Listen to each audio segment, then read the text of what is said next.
A Christmas Carol, in prose, being A Ghost Story of Christmas, by Charles Dickens. Preface. I have endeavoured in this ghostly little book to raise the ghost of an idea, which shall not put my readers out of humour with themselves, with each other, with the season, or with me. May it haunt their houses pleasantly, and no one wish to lay it. Their faithful friend and servant, C.D. December, 1843. Stave 1. Marley's Ghost. Marley was dead, to begin with. There is no doubt whatever about that. The register of his burial was signed by the clergyman, the clerk, the undertaker, and the chief mourner. Scrooge signed it, and Scrooge's name was good upon 'Change, for anything he chose to put his hand to. Old Marley was as dead as a door-nail. Mind, I don't mean to say that I know, of my own knowledge, what there is particularly dead about a door-nail. I might have been inclined, myself, to regard a coffin-nail as the deadest piece of ironmongery in the trade. But the wisdom of our ancestors is in the simile, and my unhallowed hands shall not disturb it, or the country's done for. You will therefore permit me to repeat, emphatically, that Marley was as dead as a door-nail. Scrooge knew he was dead? Of course he did. How could it be otherwise? Scrooge and he were partners for I don't know how many years. Scrooge was his sole executor, his sole administrator, his sole assign, his sole residuary legatee, his sole friend, and sole mourner. And even Scrooge was not so dreadfully cut up by the sad event, but that he was an excellent man of business on the very day of the funeral, and solemnized it with an undoubted bargain. The mention of Marley's funeral brings me back to the point I started from. There is no doubt that Marley was dead. This must be distinctly understood, or nothing wonderful can come of the story I am going to relate. If we were not perfectly convinced that Hamlet's father died before the play began, there would be nothing more remarkable in his taking a stroll at night, in an easterly wind, upon his own ramparts, than there would be in any other middle-aged gentleman rashly turning out after dark in a breezy spot, say St. Paul's churchyard, for instance, literally to astonish his son's weak mind. Scrooge never painted out old Marley's name. There it stood, years afterwards, above the warehouse door, Scrooge and Marley. The firm was known as Scrooge and Marley. Sometimes people new to the business called Scrooge Scrooge, and sometimes Marley, but he answered to both names. It was all the same to him. Oh, but he was a tight-fisted hand at the grindstone, Scrooge. A squeezing, wrenching, grasping, scraping, clutching, covetous old sinner. Hard and sharp as flint, from which no steel had ever struck out generous fire. Secret and self-contained, and solitary as an oyster. The cold within him froze his old features, nipped his pointed nose, shrivelled his cheek, stiffened his gait, made his eyes red, his thin lips blue, and spoke out shrewdly in his grating voice. A frosty rime was on his head, and on his eyebrows, and his wiry chin. He carried his own low temperature always about with him. He iced his office in the dog days, and didn't thaw it 1 degree at Christmas. External heat and cold had little influence on Scrooge. No warmth could warm, no wintry weather chill him. No wind that blew was bitterer than he. No falling snow was more intent upon its purpose. No pelting rain less open to entreaty. Foul weather didn't know where to have him. The heaviest rain and snow and hail and sleet could boast of the advantage over him in only one respect. They often came down handsomely, and Scrooge never did. Nobody ever stopped him in the street to say, with gladsome looks, "My dear Scrooge, how are you? When will you come to see me?" No beggars implored him to bestow a trifle. No children asked him what it was o'clock. No man or woman ever once in all his life inquired the way to such and such a place of Scrooge. Even the blind men's dogs appeared to know him, and when they saw him coming on, would tug their owners into doorways and up courts, and then would wag their tails as though they said, "No eye at all is better than an evil eye, dark master." But what did Scrooge care? It was the very thing he liked. To edge his way along the crowded paths of life, warning all human sympathy to keep its distance, was what the knowing ones call nuts to Scrooge. Once upon a time, of all the good days in the year on Christmas Eve, old Scrooge sat busy in his counting-house. It was cold, bleak, biting weather, foggy withal, and he could hear the people in the court outside go wheezing up and down, beating their hands upon their breasts, and stamping their feet upon the pavement stones to warm them. The city clocks had only just gone 3, but it was quite dark already. It had not been light all day, and candles were flaring in the windows of the neighbouring offices, like ruddy smears upon the palpable brown air. The fog came pouring in at every chink and keyhole, and was so dense without, that, although the court was of the narrowest, the houses opposite were mere phantoms. To see the dingy cloud come drooping down, obscuring everything, one might have thought that nature lived hard by and was brewing on a large scale. The door of Scrooge's counting-house was open that he might keep his eye upon his clerk, who, in a dismal little cell beyond, a sort of tank, was copying letters. Scrooge had a very small fire, but the clerk's fire was so very much smaller that it looked like one coal. But he couldn't replenish it, for Scrooge kept the coal-box in his own room, and so surely as the clerk came in with the shovel, the master predicted that it would be necessary for them to part. Wherefore the clerk put on his white comforter, and tried to warm himself at the candle, in which effort, not being a man of a strong imagination, he failed. "A Merry Christmas, uncle! God save you!" cried a cheerful voice. It was the voice of Scrooge's nephew, who came upon him so quickly that this was the first intimation he had of his approach. "Bah!" said Scrooge. "Humbug!"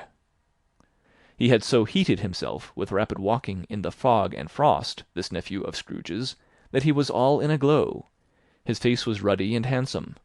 His eyes sparkled, and his breath smoked again.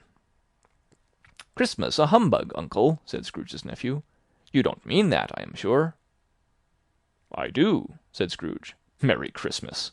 What right have you to be merry? What reason have you to be merry? You're poor enough." "Come, then," returned the nephew gaily. "What right have you to be dismal? What reason have you to be morose? You're rich enough." Scrooge, having no better answer ready on the spur of the moment, said "Bah!" again, and followed it up with "Humbug!" "Don't be cross, uncle," said the nephew. "What else can I be," returned the uncle, "when I live in such a world of fools as this? Merry Christmas! Out upon Merry Christmas!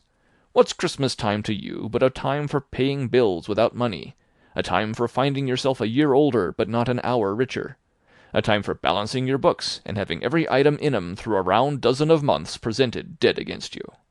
If I could work my will," said Scrooge indignantly, "every idiot who goes about with Merry Christmas on his lips should be boiled with his own pudding and buried with a stake of holly through his heart. He should." "Uncle," pleaded the nephew. "Nephew," returned the uncle sternly, "keep Christmas in your own way, and let me keep it in mine." "Keep it?" repeated Scrooge's nephew. "But you don't keep it." "Let me leave it alone, then," said Scrooge. "Much good may it do you. Much good it has ever done you." "There are many things from which I might have derived good, by which I have not profited, I dare say," returned the nephew. "Christmas among the rest. But I am sure I have always thought of Christmas time, when it has come round, apart from the veneration due to its sacred name and origin, if anything belonging to it can be apart from that, as a good time, a kind, forgiving, charitable, pleasant time, the only time I know of, in the long calendar of the year, when men and women seem by one consent to open their shut-up hearts freely, and to think of people below them as if they really were fellow-passengers to the grave, and not another race of creatures bound on other journeys. And therefore, uncle, though it has never put a scrap of gold or silver in my pocket, I believe that it has done me good, and will do me good, and I say, God bless it." The clerk in the tank involuntarily applauded. Becoming immediately sensible of the impropriety, he poked the fire, and extinguished the last frail spark for ever. "Let me hear another sound from you," said Scrooge, "and you'll keep your Christmas by losing your situation. You're quite a powerful speaker, sir," he added, turning to his nephew. "I wonder you don't go into Parliament." "Don't be angry, uncle. Come, dine with us to-morrow." Scrooge said that he would see him. Yes, indeed he did. He went the whole length of the expression, and said that he would see him in that extremity first. "But why?" cried Scrooge's nephew. "Why?" "Why did you get married?" said Scrooge. "Because I fell in love." "Because you fell in love," growled Scrooge, as if that were the only one thing in the world more ridiculous than a Merry Christmas. "Good afternoon." "Nay, uncle, but you never came to see me before that happened. Why give it as a reason for not coming now?" "Good afternoon," said Scrooge. "I want nothing from you. I ask nothing of you. Why cannot we be friends?" "Good afternoon," said Scrooge. "I am sorry with all my heart to find you so resolute. We have never had any quarrel to which I have been a party. But I have made the trial in homage to Christmas, and I'll keep my Christmas humour to the last. So a Merry Christmas, uncle." "Good afternoon," said Scrooge. "And a Happy New Year." "Good afternoon," said Scrooge. His nephew left the room without an angry word, notwithstanding. He stopped at the outer door to bestow the greetings of the season on the clerk, who, cold as he was warmer than Scrooge, for he returned them cordially. "There's another fellow," muttered Scrooge, who overheard him. "My clerk, with 15 shillings a week, and a wife and family, talking about a Merry Christmas. I'll retire to Bedlam." This lunatic, in letting Scrooge's nephew out, had let 2 other people in. They were portly gentlemen, pleasant to behold, and now stood, with their hats off, in Scrooge's office. They had books and papers in their hands, and bowed to him. "Scrooge and Marley's, I believe," said one of the gentlemen, referring to his list. "Have I the pleasure of addressing Mr. Scrooge or Mr. Marley?" "Mr. Marley has been dead these 7 years," Scrooge replied. "He died 7 years ago this very night." "We have no doubt his liberality is well represented by his surviving partner," said the gentleman, presenting his credentials. It certainly was, for they had been 2 kindred spirits. At the ominous word liberality, Scrooge frowned, and shook his head, and handed the credentials back. "At this festive season of the year, Mr. Scrooge," said the gentleman, taking up a pen, "it is more than usually desirable that we should make some slight provision for the poor and destitute, who suffer greatly at the present time. Many thousands are in want of common necessaries. Hundreds of thousands are in want of common comforts, sir." "Are there no prisons?" asked Scrooge. "Plenty of prisons," said the gentleman, laying down the pen again. "And the Union workhouses?" demanded Scrooge. "Are they still in operation?" "They are. Still," returned the gentleman, "I wish I could say they were not." "The treadmill and the poor law are in full vigour, then?" said Scrooge. "Both very busy, sir." "Oh! I was afraid, from what you had said at first, that something had occurred to stop them in their useful course," said Scrooge. "I'm very glad to hear it." "Under the impression that they scarcely furnish Christian cheer of mind or body to the multitude," returned the gentleman, "a few of us are endeavouring to raise a fund to buy the poor some meat and drink and means of warmth. We choose this time because it is a time, of all others, when want is keenly felt, and abundance rejoices. What shall I put you down for?" "Nothing," Scrooge replied. "You wish to be anonymous?" "I wish to be left alone," said Scrooge. "Since you ask me what I wish, gentlemen, that is my answer. I don't make merry myself at Christmas, and I can't afford to make idle people merry. I help to support the establishments I have mentioned. They cost enough, and those who are badly off must go there." "Many can't go there, and many would rather die." "If they would rather die," said Scrooge, "they had better do it, and decrease the surplus population. Besides, excuse me, I don't know that." "But you might know it," observed the gentleman. "It's not my business," Scrooge returned. "It's enough for a man to understand his own business, and not to interfere with other people's. Mine occupies me constantly. Good afternoon, gentlemen." Seeing clearly that it would be useless to pursue their point, the gentleman withdrew. Scrooge resumed his labours with an improved opinion of himself, and in a more facetious temper than was usual with him. Meanwhile the fog and darkness thickened so that people ran about with flaring links, proffering their services to go before horses in carriages, and conduct them on their way. The ancient tower of a church, whose gruff old bell was always peeping slyly down at Scrooge out of a Gothic window in the wall, became invisible, and struck the hours and quarters in the clouds, with tremulous vibrations afterwards, as if its teeth were chattering in its frozen head up there. The cold became intense. In the main street, at the corner of the court, some labourers were repairing the gas-pipes, and had lighted a great fire in a brazier, round which a party of ragged men and boys were gathered, warming their hands and winking their eyes before the blaze in rapture. The water-plug being left in solitude, its overflowings sullenly congealed and turned to misanthropic ice. The brightness of the shops, where holly sprigs and berries crackled in the lamp heat of the windows, made pale faces ruddy as they passed. Poulterers' and grocers' trades became a splendid joke, a glorious pageant with which it was next to impossible to believe that such dull principles as bargain and sale had anything to do. The Lord Mayor, in the stronghold of the mighty mansion house, gave orders to his 50 cooks and butlers to keep Christmas as a Lord Mayor's household should, and even the little tailor, whom he had fined 5 shillings on the previous Monday for being drunk and bloodthirsty in the streets, stirred up tomorrow's pudding in his garret, while his lean wife and the baby sallied out to buy the beef. Foggier yet, and colder.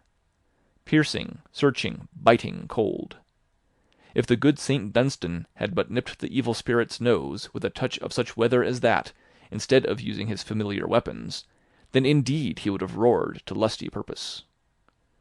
The owner of one scant young nose, gnawed and mumbled by the hungry cold as bones are gnawed by dogs, stooped down at Scrooge's keyhole to regale him with a Christmas carol. But at the first sound of "God bless you, merry gentlemen, may nothing you dismay," Scrooge seized the ruler with such energy of action that the singer fled in terror, leaving the keyhole to the fog and even more congenial frost. At length the hour of shutting up the counting-house arrived. With an ill will, Scrooge dismounted from his stool, and tacitly admitted the fact to the expectant clerk in the tank, who instantly snuffed his candle out and put on his hat. "You'll want all day to-morrow, I suppose," said Scrooge. "If quite convenient, sir." "It's not convenient," said Scrooge, "and it's not fair. If I was to stop 1/2-crown for it, you'd think yourself ill-used, I'll be bound." The clerk smiled faintly. "And yet," said Scrooge, "you don't think me ill-used when I pay a day's wages for no work." The clerk observed that it was only once a year. "A poor excuse for picking a man's pocket every 25th of December," said Scrooge, buttoning his greatcoat to the chin. "But I suppose you must have the whole day. Be here all the earlier next morning." The clerk promised that he would, and Scrooge walked out with a growl. The office was closed in a twinkling, and the clerk, with the long ends of his white comforter dangling below his waist, for he boasted no greatcoat, went down a slide on Cornhill at the end of a lane of boys 20 times, in honour of its being Christmas Eve, and then ran home to Camden Town as hard as he could pelt to play at blindman's buff.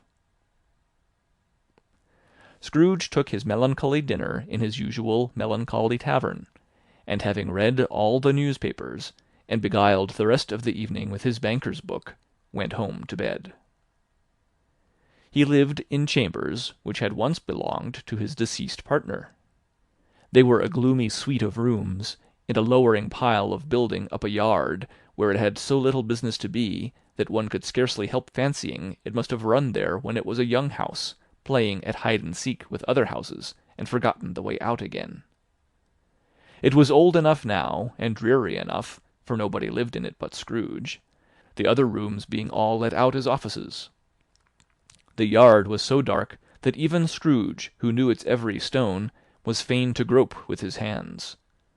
The fog and frost so hung about the black old gateway of the house that it seemed as if the genius of the weather sat in mournful meditation on the threshold. Now, it is a fact that there was nothing at all particular about the knocker on the door, except that it was very large. It is also a fact that Scrooge had seen it, night and morning, during his whole residence in that place. Also that Scrooge had as little of what is called fancy about him as any man in the city of London, even including, which is a bold word, the corporation, aldermen, and livery. Let it also be borne in mind that Scrooge had not bestowed one thought on Marley since his last mention of his 7 years dead partner that afternoon. And then, let any man explain to me, if he can, how it happened that Scrooge, having his key in the lock of the door, saw in the knocker, without its undergoing any intermediate process of change, not a knocker, but Marley's face. Marley's face. It was not in impenetrable shadow as the other objects in the yard were, but had a dismal light about it, like a bad lobster in a dark cellar. It was not angry or ferocious, but looked at Scrooge as Marley used to look, with ghostly spectacles turned up on its ghostly forehead. The hair was curiously stirred, as if by breath or hot air, and, though the eyes were wide open, they were perfectly motionless. That, and its livid colour, made it horrible, but its horror seemed to be in spite of the face and beyond its control, rather than a part of its own expression. As Scrooge looked fixedly at this phenomenon, it was a knocker again. To say that he was not startled, or that his blood was not conscious of a terrible sensation to which it had been a stranger from infancy, would be untrue. But he put his hand upon the key he had relinquished, turned it sturdily, walked in, and lighted his candle. He did pause, with a moment's irresolution, before he shut the door, and he did look cautiously behind it first, as if he half expected to be terrified with the sight of Marley's pigtail sticking out into the hall. But there was nothing on the back of the door, except the screws and nuts that held the knocker on. So he said, "Pooh, pooh," and closed it with a bang. The sound resounded through the house like thunder. Every room above, and every cask in the wine merchant's cellars below, appeared to have a separate peal of echoes of its own. Scrooge was not a man to be frightened by echoes. He fastened the door, and walked across the hall, and up the stairs, slowly too, trimming his candle as he went. You may talk vaguely about driving a coach and six up a good old flight of stairs, or through a bad young Act of Parliament, but I mean to say you might have got a hearse up that staircase, and taken it broadwise, with the splinter bar towards the wall and the door towards the balustrades, and done it easy. There was plenty of width for that, and room to spare, which is perhaps the reason why Scrooge thought he saw a locomotive hearse going on before him in the gloom. Half a dozen gas lamps out of the street wouldn't have lighted the entry too well, so you may suppose that it was pretty dark with Scrooge's dip. Up Scrooge went, not caring a button for that. Darkness is cheap, and Scrooge liked it. But before he shut his heavy door, he walked through his rooms to see that all was right. He had just enough recollection of the face to desire to do that. Sitting-room, bedroom, lumber-room, all as they should be. Nobody under the table, nobody under the sofa. A small fire in the grate. spoon and basin ready, and the little saucepan of gruel (Scrooge had a cold in his head) upon the hob. Nobody under the bed, nobody in the closet, nobody in his dressing-gown, which was hanging up in a suspicious attitude against the wall. Lumber room as usual. Old fire-guard, old shoes, 2 fish-baskets, washing-stand on 3 legs, and a poker. Quite satisfied, he closed his door and locked himself in. Double locked himself in, which was not his custom.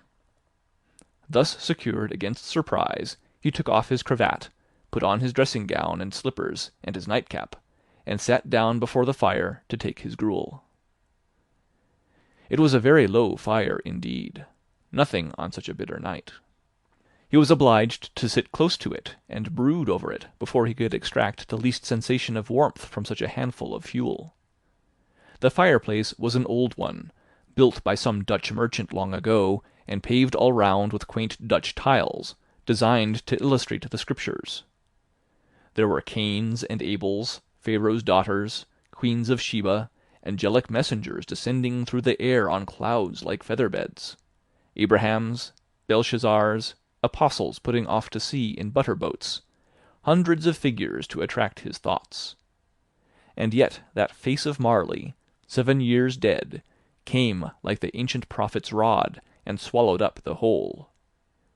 If each smooth tile had been a blank at first, with power to shape some picture on its surface from the disjointed fragments of his thoughts, there would have been a copy of old Marley's head on every one. "Humbug!" said Scrooge, and walked across the room. After several turns he sat down again. As he threw his head back in the chair, his glance happened to rest upon a bell, a disused bell, that hung in the room, and communicated for some purpose, now forgotten, with a chamber in the highest story of the building. It was with great astonishment, and with a strange, inexplicable dread, that as he looked, he saw this bell began to swing. It swung so softly in the outset that it scarcely made a sound, but soon it rang out loudly, and so did every bell in the house. This might have lasted half a minute, or a minute, but it seemed an hour. The bells ceased as they had begun, together. They were succeeded by a clanking noise, deep down below, as if some person were dragging a heavy chain over the casks in the wine merchant's cellar. Scrooge then remembered to have heard that ghosts in haunted houses were described as dragging chains. The cellar door flew open with a booming sound, and then he heard the noise much louder on the floors below, then coming up the stairs, then coming straight towards his door. "It's humbug still," said Scrooge. "I won't believe it." His colour changed, though, when, without a pause, it came on through the heavy door, and passed into the room before his eyes. Upon its coming in, the dying flame leaped up, as though it cried, "I know him, Marley's ghost," and fell again. The same face, the very same. Marley in his pigtail, usual waistcoat, tights and boots, the tassels on the latter bristling like his pigtail, and his coat-skirts, and the hair upon his head. The chain he drew was clasped about his middle. It was long, and wound about him like a tail, and it was made, for Scrooge observed it closely, of cash-boxes, keys, padlocks, ledgers, deeds, and heavy purses wrought in steel. His body was transparent, so that Scrooge, observing him, and looking through his waistcoat, could see the 2 buttons on his coat behind. Scrooge had often heard it said that Marley had no bowels, but he had never believed it until now. No, nor did he believe it even now. Though he looked the phantom through and through, and saw it standing before him, though he felt the chilling influence of its death-cold eyes, and marked the very texture of the folded kerchief bound about its head and chin, which wrapper he had not observed before, he was still incredulous and fought against his senses. "How now?" said Scrooge, caustic and cold as ever. "What do you want with me?" "Much!" Marley's voice, no doubt about it. "Who are you?" "Ask me who I was." "Who were you, then?" said Scrooge, raising his voice. "You're particular for a shade." He was going to say "to a shade," but substituted this, as more appropriate. "In life I was your partner, Jacob Marley." Can you sit down?" asked Scrooge, looking doubtfully at him. "I can." "Do it, then." Scrooge asked the question because he didn't know whether a ghost so transparent might find himself in a condition to take a chair, and felt that in the event of its being impossible, it might involve the necessity of an embarrassing explanation. But the ghost sat down on the opposite side of the fireplace, as if he were quite used to it. "You don't believe in me," observed the ghost. "I don't," said Scrooge. "What evidence would you have of my reality beyond that of your senses?" "I don't know," said Scrooge. "Why do you doubt your senses?" "Because," said Scrooge, "a little thing affects them. A slight disorder of the stomach makes them cheats. You may be an undigested bit of beef, a blot of mustard, a crumb of cheese, a fragment of an underdone potato. There's more of gravy than of grave about you, whatever you are." Scrooge was not much in the habit of cracking jokes, nor did he feel in his heart by any means waggish then. The truth is that he tried to be smart as a means of distracting his own attention, and keeping down his terror, for the spectre's voice disturbed the very marrow in his bones. To sit, staring at those fixed glazed eyes, in silence for a moment, would play, Scrooge felt, the very deuce with him. There was something very awful, too, in the spectre's being provided with an infernal atmosphere of its own. Scrooge could not feel it himself, but this was clearly the case; for though the ghost sat perfectly motionless, its hair, and skirts, and tassels were still agitated as by the hot vapour from an oven.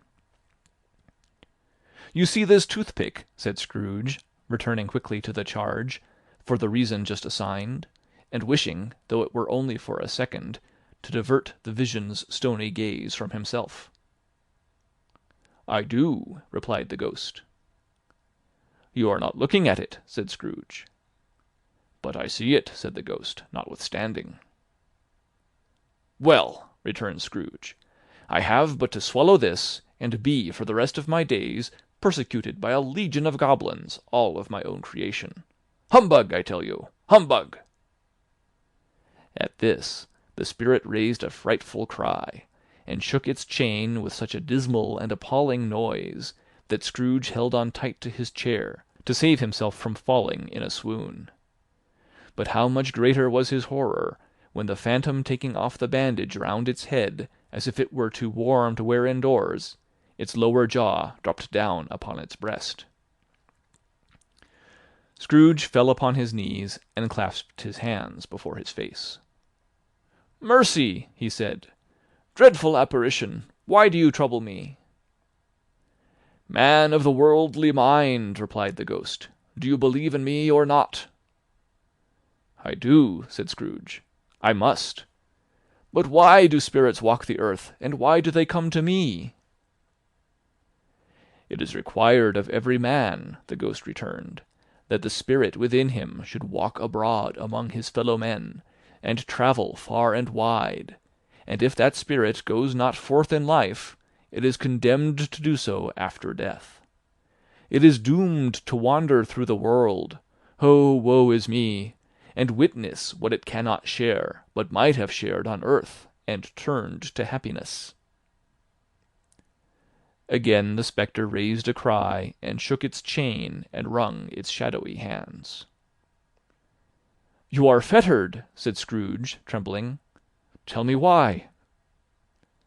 "I wear the chain I forged in life," replied the ghost. "I made it link by link, and yard by yard.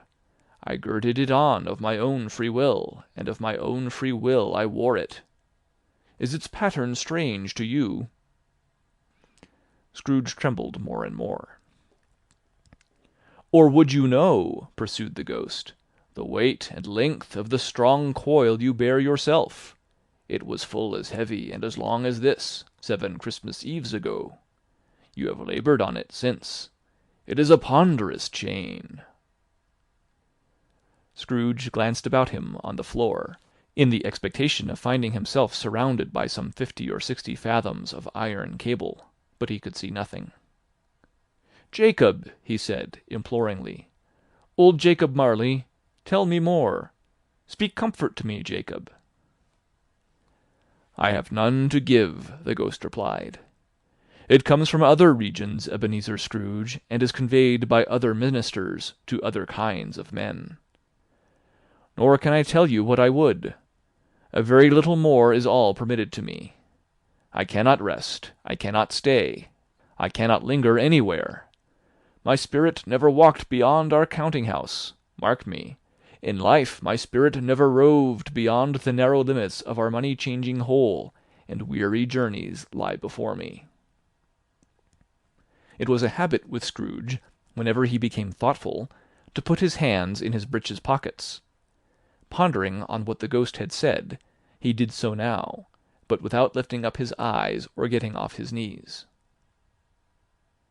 "You must have been very slow about it, Jacob," Scrooge observed, in a business-like manner, though with humility and deference. "Slow!" the ghost repeated. "7 years dead," mused Scrooge, "and travelling all the time." "The whole time," said the ghost. "No rest, no peace, incessant torture of remorse." "You travel fast?" said Scrooge. "On the wings of the wind," replied the ghost. "You might have got over a great quantity of ground in 7 years," said Scrooge. The ghost, on hearing this, set up another cry, and clanked its chain so hideously in the dead silence of the night that the ward would have been justified in indicting it for a nuisance. "Oh, captive, bound, and double-ironed!" cried the phantom.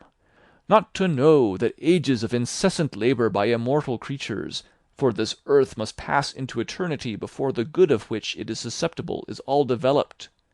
Not to know that any Christian spirit working kindly in its little sphere, whatever it may be, will find its mortal life too short for its vast means of usefulness. Not to know that no space of regret can make amends for one life's opportunity misused. Yet such was I, oh, such was I." "But you were always a good man of business, Jacob," faltered Scrooge, who now began to apply this to himself. "Business!" cried the ghost, wringing its hands again. "Mankind was my business.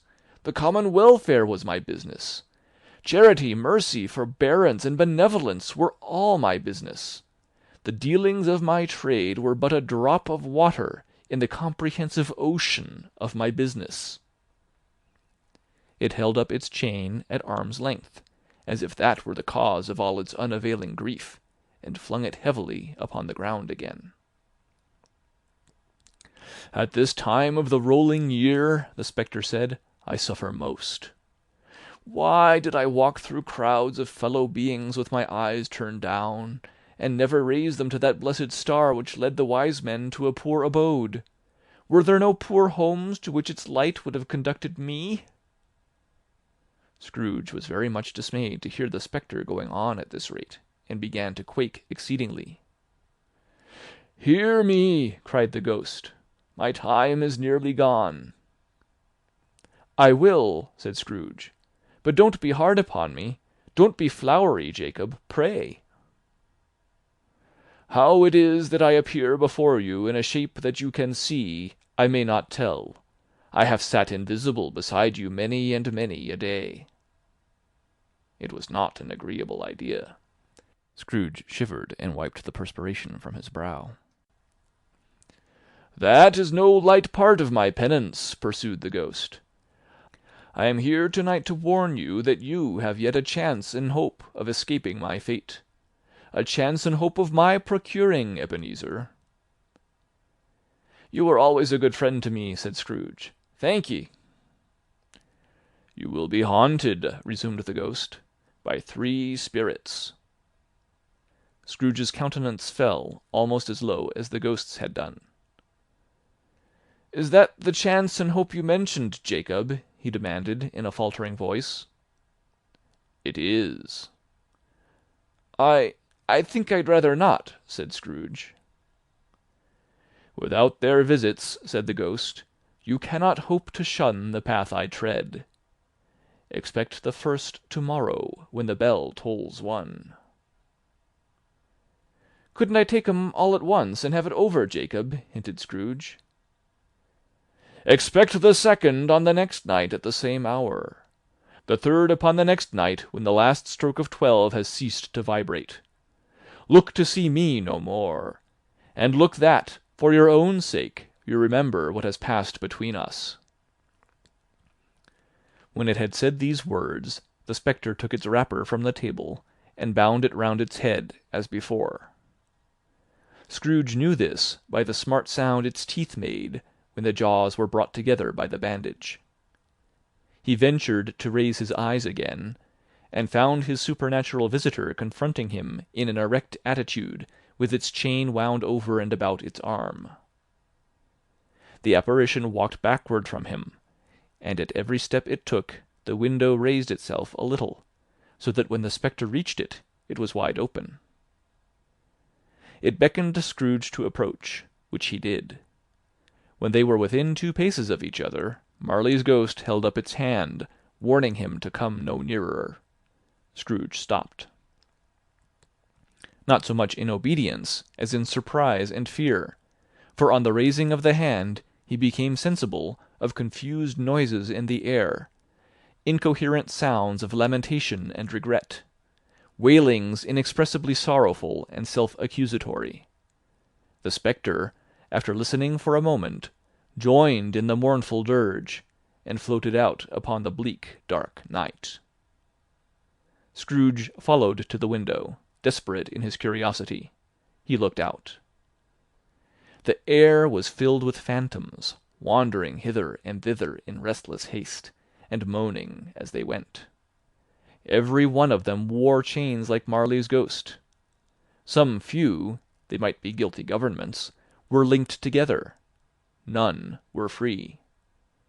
Many had been personally known to Scrooge in their lives. He had been quite familiar with one old ghost, in a white waistcoat, with a monstrous iron safe attached to its ankle, who cried piteously at being unable to assist a wretched woman with an infant, whom it saw below upon a doorstep. The misery with them all was, clearly, that they sought to interfere, for good, in human matters, and had lost the power for ever.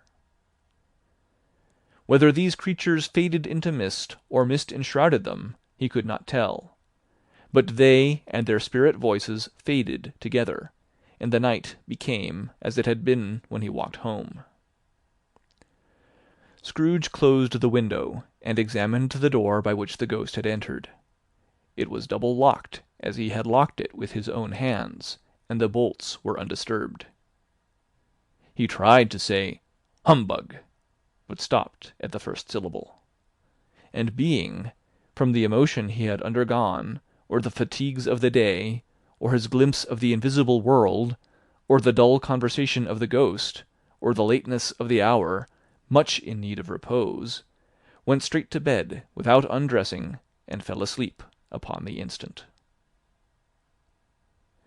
End of Stave 1. Recorded November 23rd, 2005, in Longmont, Colorado.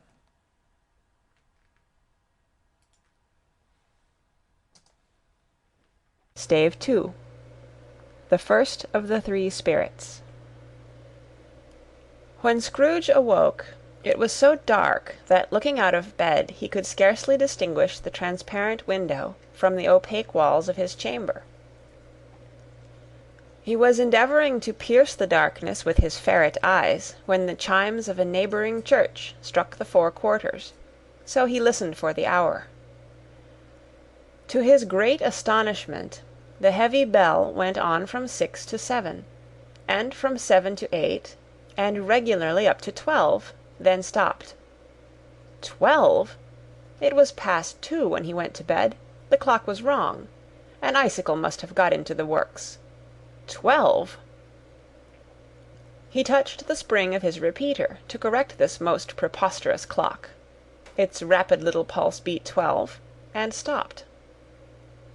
"Why, it isn't possible," said Scrooge, "that I can have slept through a whole day and far into another night.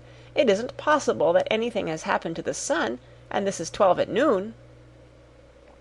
The idea being an alarming one, he scrambled out of bed, and groped his way to the window. He was obliged to rub the frost off with the sleeve of his dressing-gown before he could see anything, and could see very little then. All he could make out was, that it was still very foggy and extremely cold, and that there was no noise of people running to and fro and making a great stir, as there unquestionably would have been if night had beaten off bright day and taken possession of the world. This was a great relief, because 3 days after sight of this first of exchange, pay to Mr. Ebenezer Scrooge or his order, and so forth, would have become a mere United States security, if there were no days to count by. Scrooge went to bed again, and thought and thought, and thought it over and over and over, and could make nothing of it. The more he thought, the more perplexed he was, and the more he endeavoured not to think, the more he thought. Marley's ghost bothered him exceedingly. Every time he resolved within himself, after mature inquiry, that it was all a dream, his mind flew back again, like a strong spring released, to its first position, and presented the same problem to be worked all through. Was it a dream or not? Scrooge lay in this state until the chime had gone 3/4 more, when he remembered on a sudden that the ghost had warned him of a visitation when the bell tolled 1. He resolved to lie awake until the hour was past, and, considering that he could no more go to sleep than go to heaven, this was perhaps the wisest resolution in his power. The quarter was so long that he was more than once convinced he must have sunk into a doze unconsciously, and missed the clock. At length it broke upon his listening ear. Ding dong! "A quarter past," said Scrooge, counting. Ding dong! "Half past," said Scrooge. Ding dong! "A quarter to it," said Scrooge. Ding dong! "The hour itself," said Scrooge triumphantly, "and nothing else." He spoke before the hour bell sounded, which it now did with a deep, dull, hollow, melancholy 1. Light flashed up into the room upon the instant, and the curtains of his bed were drawn. The curtains of his bed were drawn aside, I tell you, by a hand.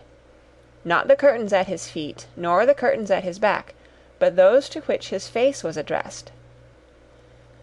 The curtains of his bed were drawn aside, and Scrooge, starting up into a half-recumbent attitude, found himself face to face with the unearthly visitor who drew them, as close to it as I am now to you, and I am standing in the spirit at your elbow.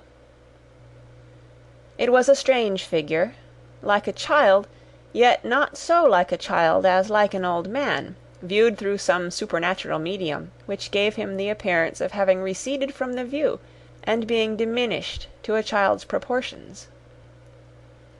Its hair, which hung about its neck and down its back, was white as if with age, and yet the face had not a wrinkle in it, and the tenderest bloom was on the skin. The arms were very long and muscular, the hands the same, as if its hold were of uncommon strength. Its legs and feet, most delicately formed, were, like those upper members, bare. It wore a tunic of the purest white, and round its waist was bound a lustrous belt, the sheen of which was beautiful. It held a branch of fresh green holly in its hand, and, in singular contradiction with that wintry emblem, had its dress trimmed with summer flowers. But the strangest thing about it was that from the crown of its head there sprung a bright clear jet of light, by which all this was visible, and which was doubtless the occasion of its using, in its duller moments, a great extinguisher for a cap, which it now held under its arm. Even this, though, when Scrooge looked at it with increasing steadiness, was not its strangest quality. For as its belt sparkled and glittered now in one part and now in another, and what was light one instant at another time was dark, so the figure itself fluctuated in its distinctness, being now a thing with one arm, now with one leg, now with 20 legs, now a pair of legs without a head, now a head without a body, of which dissolving parts no outline would be visible in the dense gloom wherein they melted away. And in the very wonder of this, it would be itself again, distinct and clear as ever. "Are you the spirit, sir, whose coming was foretold to me?" asked Scrooge. "I am." The voice was soft and gentle, singularly low, as if instead of being so close beside him, it were at a distance. "Who and what are you?" Scrooge demanded. "I am the ghost of Christmas past." "Long past?" inquired Scrooge, observant of its dwarfish stature. "No, your past." Perhaps Scrooge could not have told anybody why, if anybody could have asked him, but he had a special desire to see the spirit in his cap, and begged him to be covered. "What!" exclaimed the ghost. "Would you so soon put out with worldly hands the light I give? Is it not enough that you are the one of those whose passions made this cap, and force me through whole trains of years to wear it low upon my brow?" Scrooge reverently disclaimed all intention to offend or any knowledge of having wilfully bonneted the spirit at any period of his life. He then made bold to inquire what business brought him there. "Your welfare," said the ghost. Scrooge expressed himself much obliged, but could not help thinking that a night of unbroken rest would have been more conducive to that end. The spirit must have heard him thinking, for it said immediately, "Your reclamation, then. Take heed." It put out its strong hand as it spoke, and clasped him gently by the arm. "Rise, and walk with me." It would have been in vain for Scrooge to plead that the weather and the hour were not adapted to pedestrian purposes, that bed was warm, and the thermometer a long way below freezing, that he was clad but lightly in his slippers, dressing-gown, and nightcap, and that he had a cold upon him at that time. The grasp, though gentle as a woman's hand, was not to be resisted. He rose, but finding that the spirit made towards the window, clasped his robe in supplication. "I am a mortal," Scrooge remonstrated, "and liable to fall." "Bear but a touch of my hand there," said the spirit, laying it upon his heart, "and you shall be upheld in more than this." As the words were spoken, they passed through the wall, and stood upon an open country road, with fields on either hand. The city had entirely vanished. Not a vestige of it was to be seen. The darkness and the mist had vanished with it, for it was a clear, cold winter day, with snow upon the ground. "Good heaven!" said Scrooge, clasping his hands together as he looked about him. "I was bred in this place. I was a boy here." The spirit gazed upon him mildly. Its gentle touch, though it had been light and instantaneous, appeared still present to the old man's sense of feeling. He was conscious of 1,000 odors floating in the air, each one connected with 1,000 thoughts and hopes and joys and cares long, long forgotten. "Your lip is trembling," said the ghost. "And what is that upon your cheek?" Scrooge muttered, with an unusual catching in his voice, that it was a pimple, and begged the ghost to lead him where he would. "You recollect the way?" inquired the spirit. "Remember it!" cried Scrooge with fervour. "I could walk it blindfold." "Strange to have forgotten it for so many years," observed the ghost. "Let us go on." They walked along the road, Scrooge recognizing every gate, and post, and tree, until a little market town appeared in the distance, with its bridge, its church, and winding river. Some shaggy ponies now were seen trotting towards them with boys upon their backs, who called to other boys in country gigs and carts, driven by farmers. All these boys were in great spirits, and shouted to each other, until the broad fields were so full of merry music that the crisp air laughed to hear it. "These are but shadows of the things that have been," said the ghost. "They have no consciousness of us." The jocund travellers came on, and as they came, Scrooge knew and named them, every one. Why was he rejoiced beyond all bounds to see them? Why did his cold eye glisten, and his heart leap up as they went past? Why was he filled with gladness when he heard them give each other Merry Christmas, as they parted at cross-roads and byways for their several homes? What was Merry Christmas to Scrooge? Out upon Merry Christmas! What good had it ever done to him?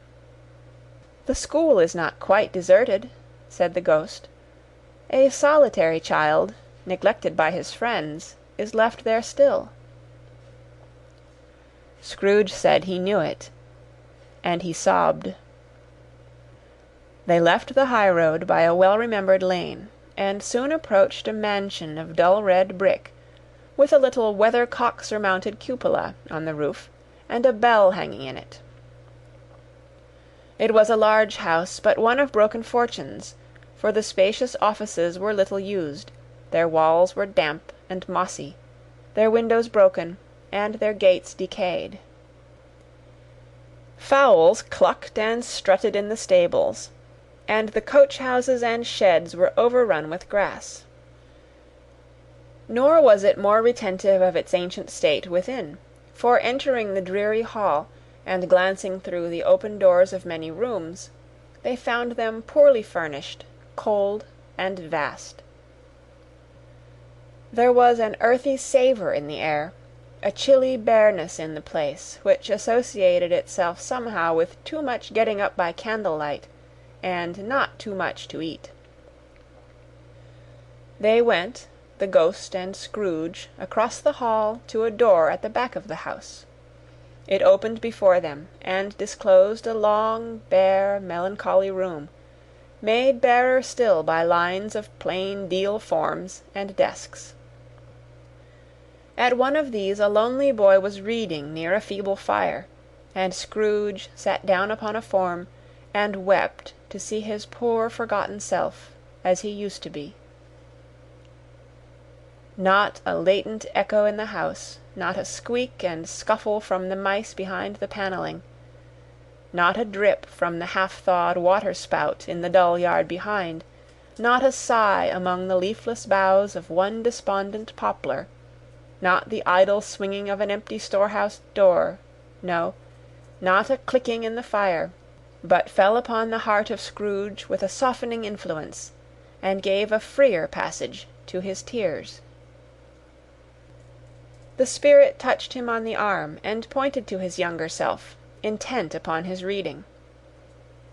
Suddenly a man in foreign garments, wonderfully real and distinct to look at, stood outside the window, with an axe stuck in his belt, and leading by the bridle an ass laden with wood. "Why, it's Ali Baba!" Scrooge exclaimed in ecstasy. "It's dear old honest Ali Baba! Yes, yes, I know. One Christmas time, when yonder solitary child was left here all alone, did he come, for the first time, just like that. Poor boy!" "And Valentine," said Scrooge, "and his wild brother Orson, there they go. And what's his name, who was put down in his drawers, asleep, at the gate of Damascus. Don't you see him? And the Sultan's groom turned upside down by the genie. There he is upon his head. Serve him right. I'm glad of it. What business had he to be married to the princess?" To hear Scrooge expending all the earnestness of his nature on such subjects, in a most extraordinary voice between laughing and crying, and to see his heightened and excited face, would have been a surprise to his business friends in the city, indeed. "There's the parrot!" cried Scrooge. "Green body and yellow tail, with a thing like lettuce growing out of the top of his head. There he is! Poor Robin Crusoe, he called him, when he came home again after sailing round the island. Poor Robin Crusoe! Where have you been, Robin Crusoe?" The man thought he was dreaming, but he wasn't. It was the parrot, you know. There goes Friday, running for his life to the little creek. Hallo! Hoop! Halloo! Then, with a rapidity of transition very foreign to his usual character, he said, in pity for his former self, "Poor boy!" and cried again.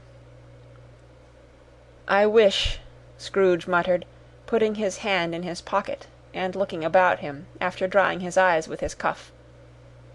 "But it's too late now." "What is the matter?" asked the spirit. "Nothing," said Scrooge, "nothing. There was a boy singing a Christmas carol at my door last night. I should like to have given him something. That's all." The ghost smiled thoughtfully, and waved its hand, saying as it did so, "Let us see another Christmas." Scrooge's former self grew larger at the words, and the room became a little darker and more dirty.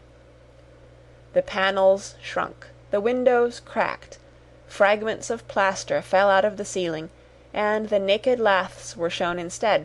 But how all this was brought about, Scrooge knew no more than you do. He only knew that it was quite correct, that everything had happened so, that there he was, alone again, when all the other boys had gone home for the jolly holidays.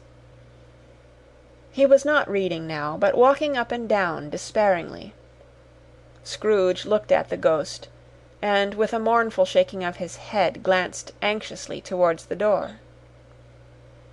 It opened, and a little girl, much younger than the boy, came darting in, and putting her arms about his neck and often kissing him, addressed him as her dear, dear brother. "I have come to bring you home, dear brother," said the child, clapping her tiny hands, and bending down to laugh. "To bring you home, home, home." "Home, little Fan?" returned the boy. "Yes," said the child, brimful of glee. "Home for good and all. Home for ever and ever. Father is so much kinder than he used to be that home's like heaven. He spoke so gently to me one dear night when I was going to bed, that I was not afraid to ask him once more if you might come home, and he said yes, you should, and sent me in a coach to bring you. And you're to be a man," said the child, opening her eyes, "and are never to come back here, but first we're to be together all the Christmas long, and have the merriest time in all the world." "You are quite a woman, little Fan," exclaimed the boy. She clapped her hands and laughed, and tried to touch his head, but being too little, laughed again, and stood on tiptoe to embrace him. Then she began to drag him, in her childish eagerness, towards the door, and he, nothing loath to go, accompanied her. A terrible voice in the hall cried, "Bring down Master Scrooge's box there!" And in the hall appeared the schoolmaster himself, who glared on Master Scrooge with a ferocious condescension, and threw him into a dreadful state of mind by shaking hands with him. He then conveyed him and his sister into the veriest old well of a shivering best parlour that ever was seen, where the maps upon the wall, and the celestial and terrestrial globes in the windows, were waxy with cold. Here he produced a decanter of curiously light wine, and a block of curiously heavy cake, and administered instalments of those dainties to the young people, at the same time sending out a meagre servant to offer a glass of something to the post-boy, who answered that he thanked the gentleman, but if it was the same tap as he had tasted before, he had rather not. Master Scrooge's trunk being by this time tied on to the top of the chaise, the children bade the schoolmaster good-bye right willingly, and getting into it, drove gaily down the garden sweep, the quick wheels dashing the hoar-frost and snow from off the dark leaves of the evergreens, like spray. "Always a delicate creature, whom a breath might have withered," said the ghost. "But she had a large heart." "So she had," cried Scrooge. "You're right. I will not gainsay it, Spirit. God forbid." "She died a woman," said the ghost, "and had, as I think, children." "One child," Scrooge returned. "True," said the ghost. "Your nephew." Scrooge seemed uneasy in his mind, and answered briefly, "Yes." Though they had but that moment left the school behind them, they were now in the busy thoroughfares of a city, where shadowy passengers passed and repassed, where shadowy carts and coaches battled for the way, and all the strife and tumult of a real city were. It was made plain enough by the dressing of the shops that here too it was Christmas time again, but it was evening, and the streets were lighted up. The ghost stopped at a certain warehouse door, and asked Scrooge if he knew it. "Know it?" said Scrooge. "Was I apprenticed here?" They went in. At sight of an old gentleman in a Welsh wig, sitting behind such a high desk that if he had been 2 inches taller he must have knocked his head against the ceiling, Scrooge cried in great excitement, "Why, it's old Fezziwig! Bless his heart, it's Fezziwig alive again!" Old Fezziwig laid down his pen, and looked up at the clock which pointed to the hour of 7. He rubbed his hands, adjusted his capacious waistcoat, laughed all over himself, from his shoes to his organ of benevolence, and called out in a comfortable, oily, rich, fat, jovial voice, "Yo-ho there, Ebenezer! Dick!" Scrooge's former self, now grown a young man, came briskly in, accompanied by his fellow prentice. "Dick Wilkins, to be sure," said Scrooge to the ghost. "Bless me, yes. There he is. He was very much attached to me, was Dick. Poor Dick, dear, dear." "Yo-ho, my boys!" said Fezziwig. "No more work tonight. Christmas Eve, Dick. Christmas, Ebenezer. Let's have the shutters up," cried old Fezziwig, with a sharp clap of his hands, "before a man can say Jack Robinson." You wouldn't believe how those two fellows went at it. They charged into the street with the shutters, 1, 2, 3, had 'em up in their places, 4, 5, 6, barred 'em and pinned 'em, 7, 8, 9, and came back before you could have got to 12, panting like racehorses. "Hiley-ho!" cried old Fezziwig, skipping down from the high desk with wonderful agility. "Clear away, my lads, and let's have lots of room here. Hiley-ho, Dick! Cheer up, Ebenezer!" Clear away! There was nothing they wouldn't have cleared away, or couldn't have cleared away, with old Fezziwig looking on. It was done in a minute. Every movable was packed off, as if it were dismissed from public life for evermore. The floor was swept and watered, the lamps were trimmed, fuel was heaped upon the fire, and the warehouse was as snug and warm and dry and bright a ballroom as you would desire to see upon a winter's night. In came a fiddler with a music-book, and went up to the lofty desk, and made an orchestra of it, and turned like 50 stomach-aches. In came Mrs. Fezziwig, one vast substantial smile. In came the 3 Miss Fezziwigs, beaming and lovable. In came the 6 young followers whose hearts they broke. In came all the young men and women employed in the business. In came the housemaid, with her cousin the baker. In came the cook, with her brother's particular friend the milkman.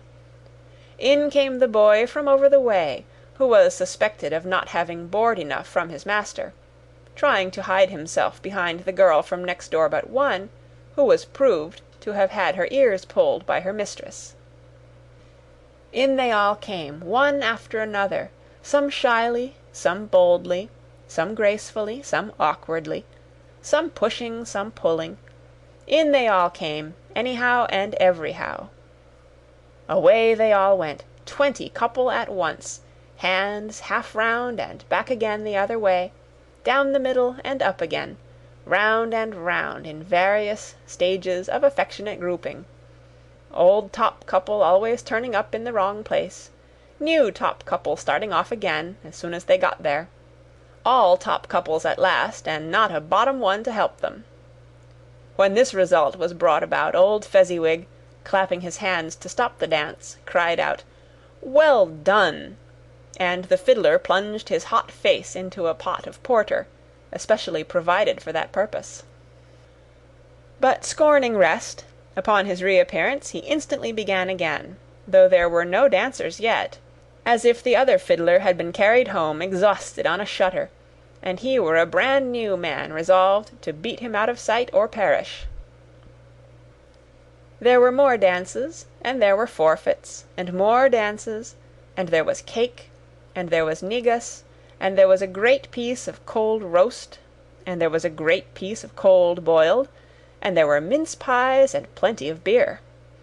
But the great effect of the evening came after the roast and boiled, when the fiddler, an artful dog, mind, the sort of man who knew his business better than you or I could have told it him, struck up Sir Roger de Coverley. Then old Fezziwig stood out to dance with Mrs. Fezziwig. Top couple, too, with a good stiff piece of work cut out for them. 3 or 4 and 20 pair of partners, people who were not to be trifled with, people who would dance, and had no notion of walking. But if they had been twice as many, 4 times, old Fezziwig would have been a match for them, and so would Mrs. Fezziwig. As to her, she was worthy to be his partner in every sense of the term. If that's not high praise, tell me higher, and I'll use it. A positive light appeared to issue from Fezziwig's calves. They shone in every part of the dance like moons.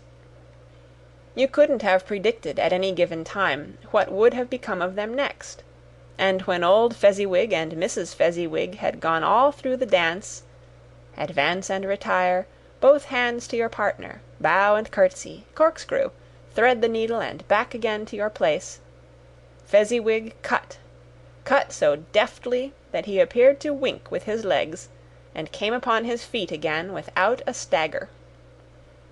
When the clock struck 11, this domestic ball broke up. Mr. and Mrs. Fezziwig took their stations, one on either side of the door, and shaking hands with every person individually as he or she went out, wished him or her a Merry Christmas. When everybody had retired but the 2 prentices, they did the same to them, and thus the cheerful voices died away, and the lads were left to their beds, which were under a counter in the back shop. During the whole of this time Scrooge had acted like a man out of his wits. His heart and soul were in the scene, and with his former self. He corroborated everything, remembered everything, enjoyed everything, and underwent the strangest agitation. It was not until now, when the bright faces of his former self and Dick were turned from them, that he remembered the ghost, and became conscious that it was looking full upon him, while the light upon its head burnt very clear. "A small matter," said the ghost, "to make these silly folks so full of gratitude." "Small," echoed Scrooge. The spirit signed to him to listen to the 2 apprentices, who were pouring out their hearts in praise of Fezziwig, and when he had done so, said, Why, is it not? He has spent but a few pounds of your mortal money, 3 or 4 perhaps. Is that so much that he deserves this praise?" "It isn't that," said Scrooge, heated by the remark, and speaking unconsciously, like his former, not his latter self. "It isn't that, Spirit. He has the power to render us happy or unhappy, to make our service light or burdensome, a pleasure or a toil. Say that his power lies in words and looks, in things so slight and insignificant that it is impossible to add and count 'em up. What then? The happiness he gives is quite as great as if it cost a fortune." He felt the Spirit's glance, and stopped. "What is the matter?" asked the ghost.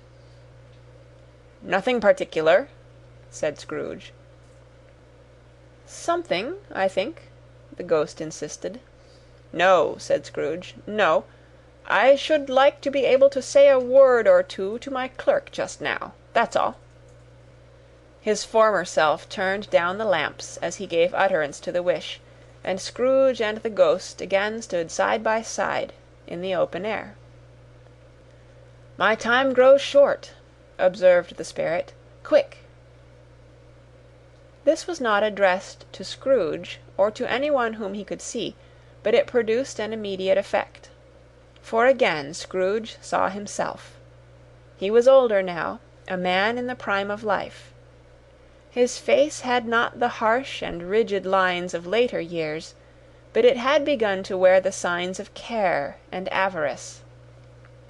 There was an eager, greedy, restless motion in the eye, which showed the passion that had taken root, and where the shadow of the growing tree would fall. He was not alone, but sat by the side of a fair young girl in a mourning dress, in whose eyes there were tears, which sparkled in the light that shone out of the ghost of Christmas past. "It matters little," she said softly. "To you, very little. Another idol has displaced me, and if it can cheer and comfort you in time to come, as I would have tried to do, I have no just cause to grieve." "What idol has displaced you?" he rejoined. "A golden one." "This is the even-handed dealing of the world," he said. "There is nothing on which it is so hard as poverty, and there is nothing it professes to condemn with such severity as the pursuit of wealth." "You fear the world too much," she answered gently.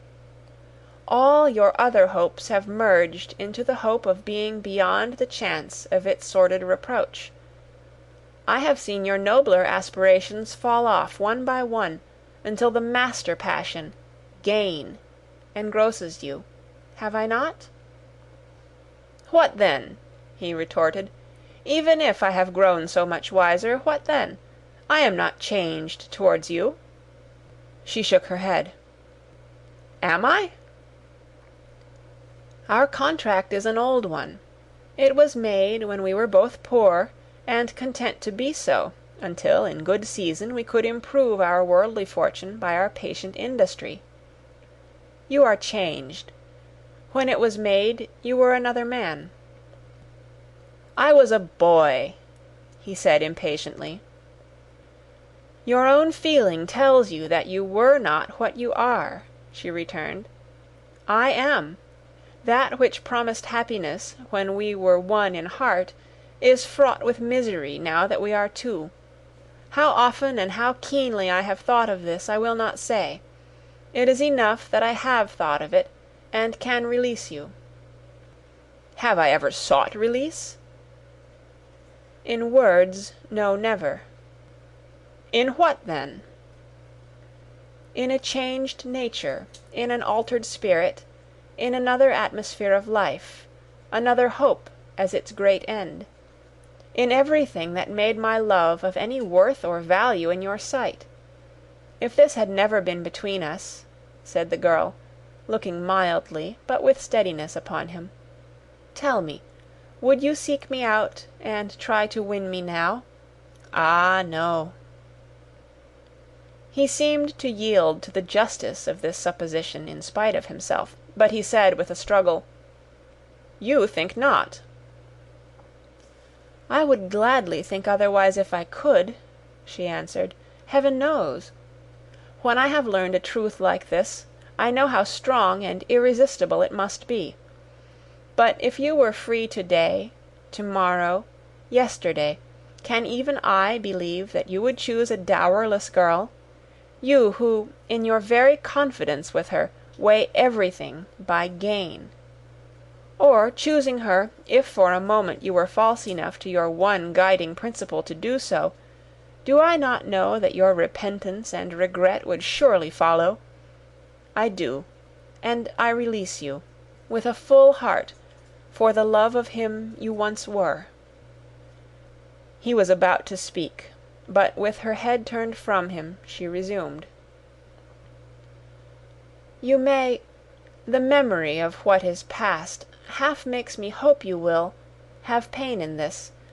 A very, very brief time, and you will dismiss the recollection of it, gladly, as an unprofitable dream, from which it happened well that you awoke. May you be happy in the life you have chosen." She left him, and they parted. "Spirit," said Scrooge, "show me no more. Conduct me home. Why do you delight to torture me?" "One shadow more!" exclaimed the ghost.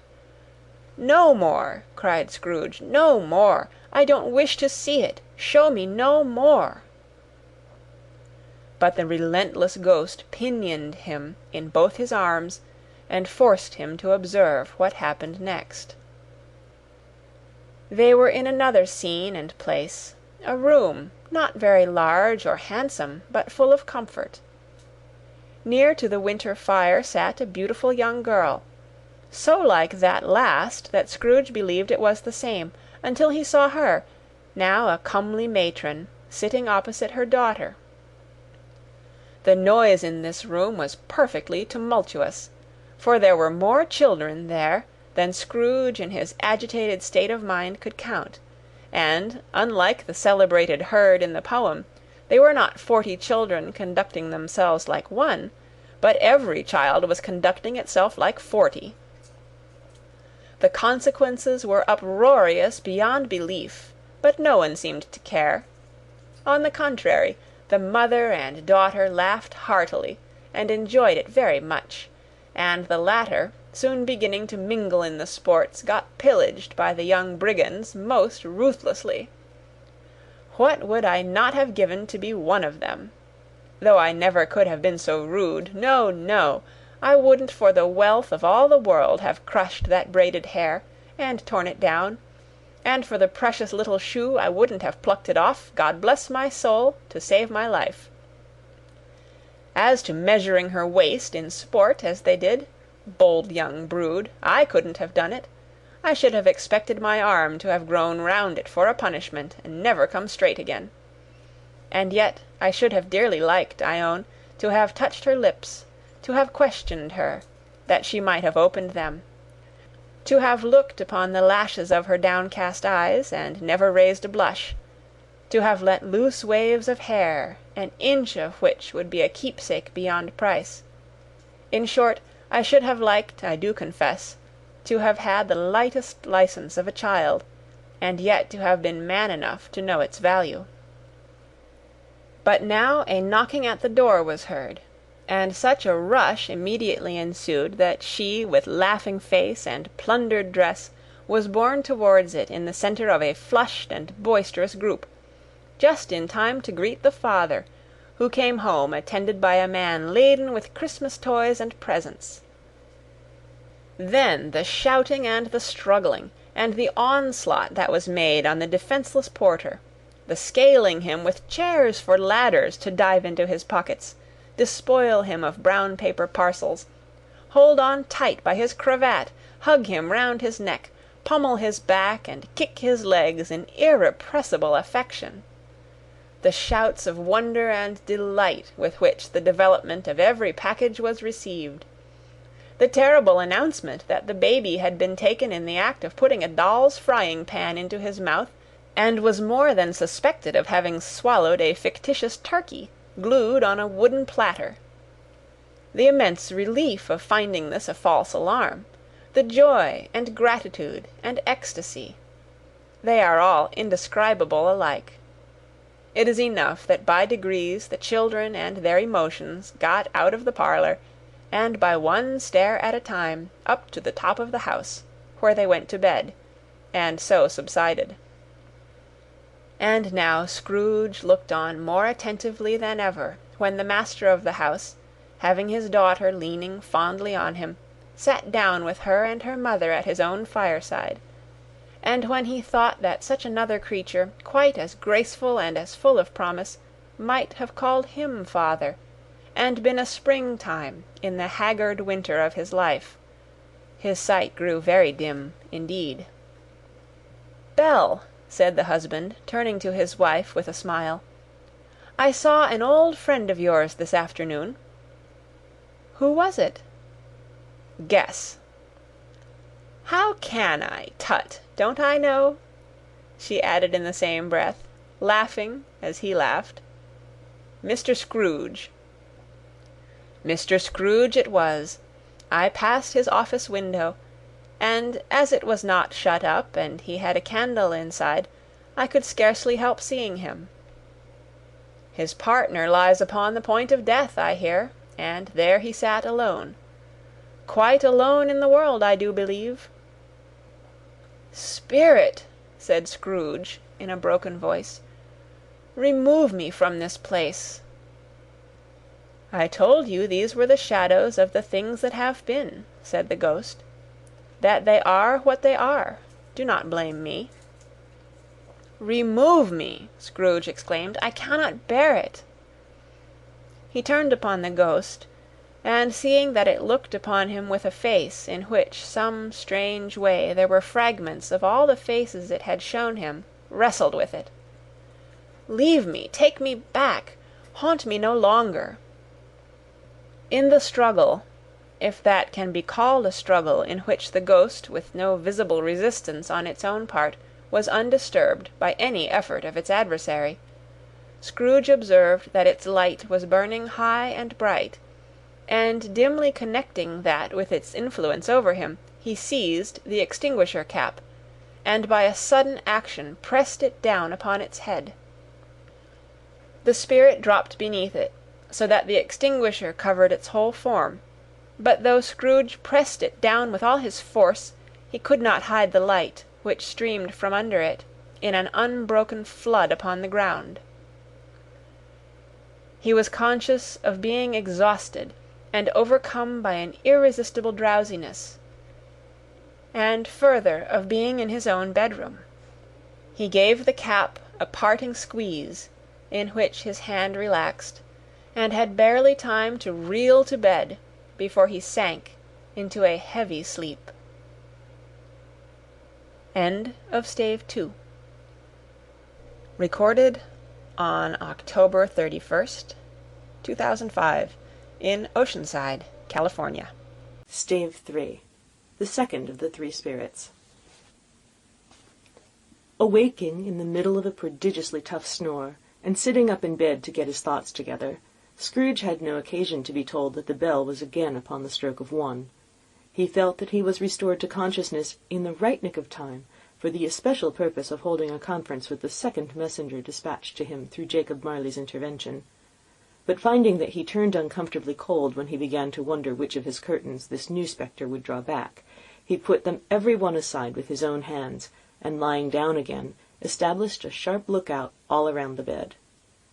For he wished to challenge the spirit on the moment of its appearance, and did not wish to be taken by surprise, and made nervous. Gentlemen of the free and easy sort, who plume themselves on being acquainted with a move or two, and being usually equal to the time of day, express their wide range of their capacity for adventure by observing that they are good for anything from pitch and toss to manslaughter, between which opposite extremes, no doubt, there lies a tolerably wide and comprehensive range of subjects. Without venturing for Scrooge quite as heartily as this, I don't mind calling on you to believe that he was ready for a good broad field of strange appearances, and that nothing between a baby and a rhinoceros would have astonished him very much. Now, being prepared for almost anything, he was not by any means prepared for nothing, and consequently, when the bell struck 1 and no shape appeared, he was taken with a violent fit of trembling. 5 minutes, 10 minutes, a quarter of an hour went by, yet nothing came. All this time he lay upon his bed, the very core and centre of a blaze of ruddy light, which streamed upon it when the clock proclaimed the hour, and which, being only light, was more alarming than a dozen ghosts, as he was powerless to make out what it meant or would be at, and was sometimes apprehensive that he might be at that very moment an interesting case of spontaneous combustion, without having the consolation of knowing it. At last, however, he began to think, as you or I would have thought at first, for it's always the person not in the predicament who knows what ought to have been done in it, and would unquestionably have done it too. At last, I say, he began to think that the source and secret of this ghostly light might be in the adjoining room, from whence, on further tracing it, it seemed to shine. This idea taking full possession of his mind, he got up softly and shuffled in his slippers to the door. The moment Scrooge's hand was on the lock, a strange voice called him by his name and bade him enter. He obeyed. It was his own room, there was no doubt about that, but it had undergone a surprising transformation. The walls and ceiling were so hung with living green that it looked like a perfect grove, from every part of which bright gleaming berries glistened. The crisp leaves of holly, mistletoe, and ivy reflected back the light, as if so many little mirrors had been scattered there, and such a mighty blaze went roaring up the chimney, as that dull petrification of a hearth had never known in Scrooge's time or Marley's, or for many and many a winter season gone. Heaped up upon the floor, to form a kind of throne, were turkeys, geese, game, poultry, brawn, great joints of meat, sucking pigs, long wreaths of sausages, mince-pies, plum-puddings, barrels of oysters, red-hot chestnuts, cherry-cheeked apples, juicy oranges, luscious pears, immense twelfth-cakes, and seething bowls of punch, that made the chamber dim with their delicious steam. In easy state upon this couch there sat a jolly giant, glorious to see, who bore a glowing torch, in shape not unlike Plenty's horn, and held it up, high up, to shed its light on Scrooge as he came peeping around the door. "Come in!" exclaimed the ghost. "Come in, and know me better, man." Scrooge entered timidly, and hung his head before this spirit. He was not the dogged Scrooge he had been, and though the spirit's eyes were clear and kind, he did not like to meet them. "I am the ghost of Christmas Present," said the spirit. "Look upon me." Scrooge reverently did so. It was clothed in one simple green robe or mantle bordered with white fur. This garment hung so loosely on the figure that its capacious breast was bare, as if disdaining to be warded or concealed by any artifice. Its feet, observable beneath the ample folds of the garment, were also bare, and on its head it wore no other covering than a holly wreath, set here and there with shining icicles. Its dark brown curls were long and free as its genial face, its sparkling eye, its opening hand, its cheery voice, its unconstrained demeanour, and its joyful air. Girded round its middle was an antique scabbard, but no sword was in it, and the ancient sheath was eaten up with rust. "You have never seen the like of me before," exclaimed the spirit. "Never," Scrooge made to answer it. "Have never walked forth with the young members of my family, meaning, for I am very young, my elder brothers born in these later years," pursued the phantom. "I don't think I have," said Scrooge. "I'm afraid I have not. Have you many brothers, spirit?" "More than 1800, said the ghost. "A tremendous family to provide for," muttered Scrooge. The ghost of Christmas Present rose. "Spirit," said Scrooge submissively, "conduct me where you will. I went forth last night on compulsion, and I learnt a lesson which is working now. To-night, if you have aught to teach me, let me profit by it." "Touch my robe." Scrooge did as he was told, and held it fast. Holly, mistletoe, red berries, ivy, turkeys, geese, game, poultry, brawn, meat, pig, sausages, oysters, pies, puddings, fruit, and punch, all vanished instantly. So did the room, the fire, the ruddy glow, the hour of night, and they stood in the city streets on Christmas morning, where, for the weather was severe, the people made a rough but brisk and not unpleasant kind of music, in scraping the snow from the pavement in front of their dwellings, and from the tops of their houses, whence it was mad delight to the boys to see it come plumping down into the road below, and splitting into artificial little snowstorms. The house fronts looked black enough, and the windows blacker, contrasting with the smooth white sheet of snow upon the roofs, and with the dirtier snow upon the ground, which last deposit had been ploughed up in deep furrows by the heavy wheels of carts and wagons, furrows that crossed and recrossed each other hundreds of times where the great streets branched off, and made intricate channels, hard to trace in the thick yellow mud and icy water. The sky was gloomy, and the shortest streets were choked up with a dingy mist, half thawed, half frozen, whose heavier particles descended in a shower of sooty atoms, as if all the chimneys in Great Britain had by one consent caught fire, and were blazing away to their dear hearts' content. There was nothing very cheerful in the climate or the town, and yet there was an air of cheerfulness abroad that the clearest summer air and brightest summer sun might have endeavoured to diffuse in vain. For the people who were shovelling away on the housetops were jovial and full of glee, calling out to one another from the parapets, and now and then exchanging a facetious snowball, better-natured missile far than many a wordy jest, laughing heartily if it went right, and not less heartily if it went wrong. The poulterers' shops were still half open, and the fruiterers' were radiant in their glory. There were great, round, pot-bellied baskets of chestnuts, shaped like the waistcoats of jolly old gentlemen, lolling at the doors and tumbling out into the street in their apoplectic opulence. There were ruddy, brown-faced, broad-girthed Spanish onions, shining in the fatness of their growth like Spanish friars, and winking from their shelves in wanton slyness at the girls as they went by and glanced demurely at the hung-up mistletoe. There were pears and apples, clustered high in blooming pyramids. There were bunches of grapes made in the shopkeeper's benevolence to dangle from conspicuous hooks, that people's mouths might water gratis as they passed. There were piles of filberts, mossy and brown, recalling in their fragrance ancient walks among the woods, and pleasant shufflings ankle-deep through withered leaves.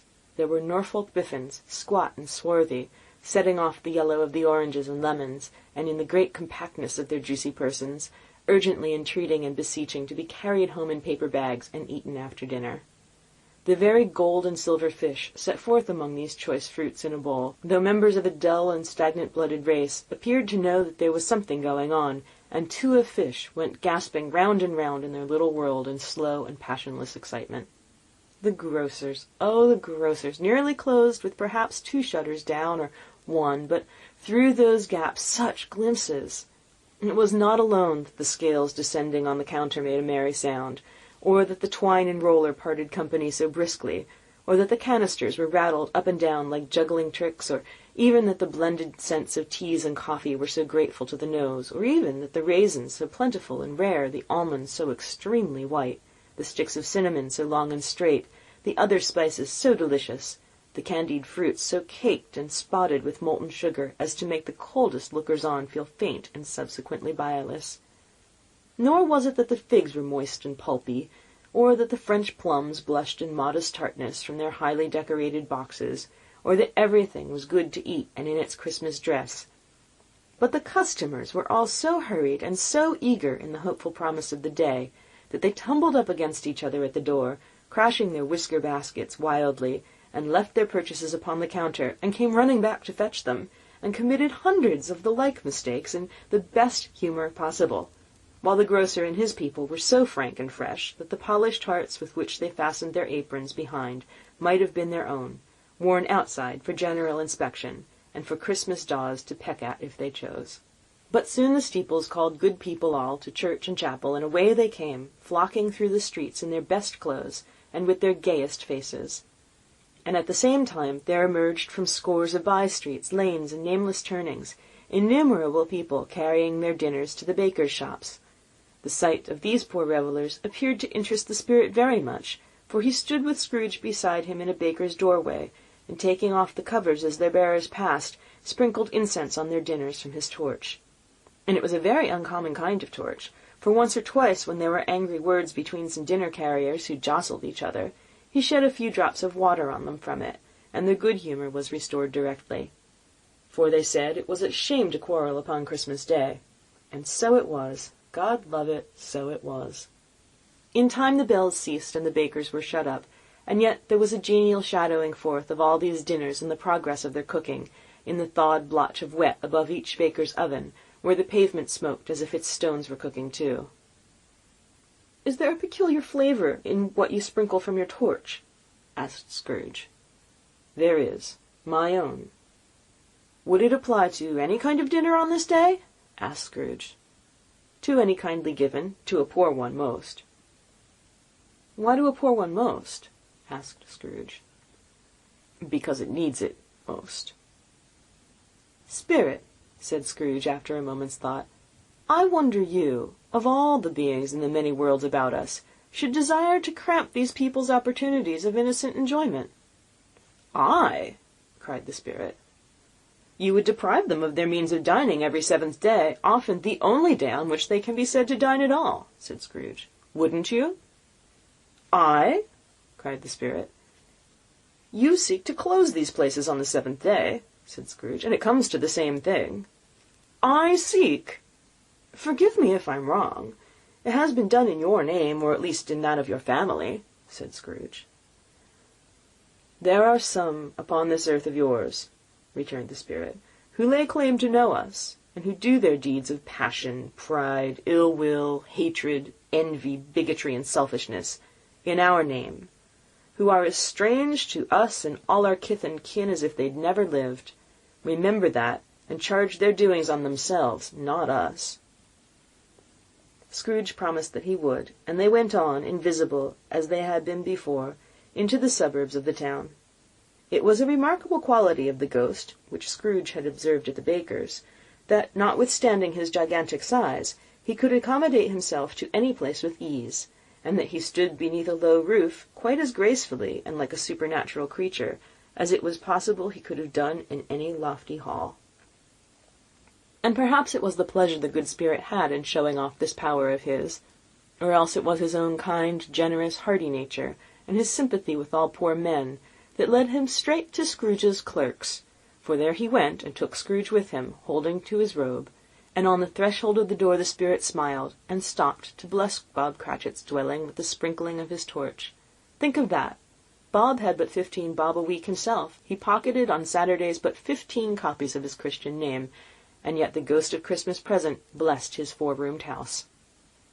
Then up rose Mrs. Cratchit, Cratchit's wife, dressed out but poorly in a twice-turned gown, but brave in ribbons, which are cheap and make a goodly show for 6pence, and she laid the cloth, assisted by Belinda Cratchit, second of her daughters, also brave in ribbons, while Master Peter Cratchit plunged a fork into the saucepan of potatoes, and getting the corners of his monstrous shirt-collar, Bob's private property, conferred upon his son and heir in honour of the day, into his mouth, rejoiced to find himself so gallantly attired, and yearned to show his linen in the fashionable parks.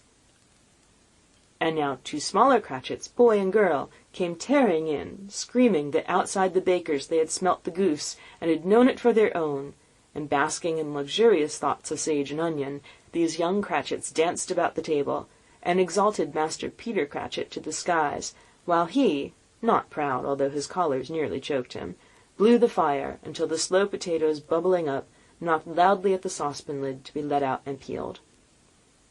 "What has ever got your precious father, then?" said Mrs. Cratchit, "and your brother, Tiny Tim? And Martha weren't as late last Christmas Day by half an hour." "Here's Martha, mother," said a girl, appearing as she spoke. "Here's Martha, mother," cried the 2 young Cratchits. "Hooray! There's such a goose, Martha!" "Why, bless my heart alive, dear, how late you are!" said Mrs. Cratchit, kissing her a dozen times, and taking off her shawl and bonnet for her with officious zeal. "We'd a deal of work to finish up last night," replied the girl, "and I had to clear away this morning, mother." "Well, never mind, so long as you're come," said Mrs. Cratchit. "Sit ye down before the fire, my dear, and have a warm, Lord bless ye." "No, no, there's father coming," cried the 2 young Cratchits, who were everywhere at once. "Hide, Martha, hide!" So Martha hid herself, and in came little Bob, the father, with at least 3 feet of comforter exclusive of the fringe hanging down before him, and his threadbare clothes darned up and brushed to look seasonable, and Tiny Tim upon his shoulder. Alas for Tiny Tim! He bore a little crutch, and had his limbs supported by an iron frame. "Why, where's our Martha?" cried Bob Cratchit, looking round. "Not coming," said Mrs. Cratchit. "Not coming?" said Bob, with a sudden declension in his high spirits, for he had been Tim's blood horse all the way from church, and had come home rampant. "Not coming upon Christmas Day?" Martha didn't like to see him disappointed, if it were only in joke, so she came out prematurely from behind the closet door and ran into his arms, while the two young Cratchits hustled Tiny Tim and bore him off to the wash-house, that he might hear the pudding singing in the copper. "And how did little Tim behave?" asked Mrs. Cratchit, when she'd rallied Bob on his credulity, and Bob had hugged his daughter to his heart's content. "As good as gold," said Bob, "and better. Somehow he gets thoughtful sitting by himself so much, and he thinks the strangest things you ever heard. He told me, coming home, that he hoped the people saw him in the church, because he was a cripple, and it might be pleasant to them to remember upon Christmas Day who made lame beggars walk and blind men see." Bob's voice was tremulous when he told them this, and he trembled some more when he said that Tiny Tim was growing strong and hearty. His active little crutch was heard upon the floor, and back came Tiny Tim before another word was spoken, escorted by his brother and sister to his stool before the fire, and while Bob, turning up his cuffs, as if, poor fellow, they were capable of being made more shabby, compounded some hot mixture in a jug with gin and lemons, and stirred it round and put it on the hob to simmer, Master Peter and the two ubiquitous young Cratchits went to fetch the goose, with which they soon returned in high procession. Such a bustle ensued that you might have thought a goose the rarest of all birds, a feathered phenomenon to which a black swan was a matter of course, and in truth there was something very like it in that house. Mrs. Cratchit made the gravy, ready beforehand in a little saucepan, hissing hot. Master Peter mashed the potatoes with incredible vigour. Miss Belinda sweetened up the apple-sauce. Martha dusted the hot plates. Bob took Tiny Tim beside him in a tiny corner at the table. The two young Cratchits set chairs for everybody, not forgetting themselves, and mounting guard upon their posts, crammed spoons into their mouths, lest they should shriek for goose before their turn came to be helped. At last the dishes were set on, and grace was said. It was succeeded by a breathless pause, as Mrs. Cratchit, looking slowly all along the carving-knife, prepared to plunge it in the breast. But when she did, and when the long-expected gush of stuffing issued forth, one murmur of delight arose all around the board, and even Tiny Tim, excited by the two young Cratchits, beat on the table with the handle of his knife, and feebly cried, "Hurrah!" There was never such a goose. Bob said he didn't believe there was ever such a goose cooked. Its tenderness and flavour, size and cheapness were the themes of universal admiration.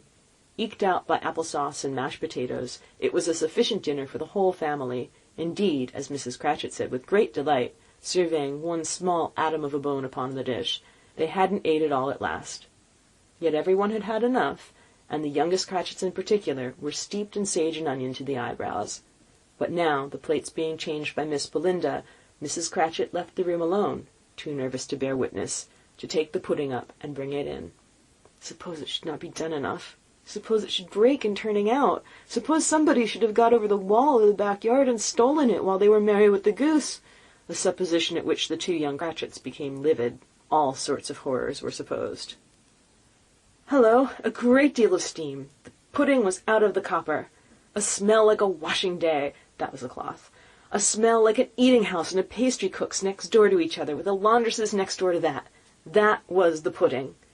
In half a minute Mrs. Cratchit entered, flushed but smiling proudly, with the pudding like a speckled cannon-ball, so hard and firm, blazing in half a quartern of ignited brandy, and bedight with Christmas hollies stuck into the top.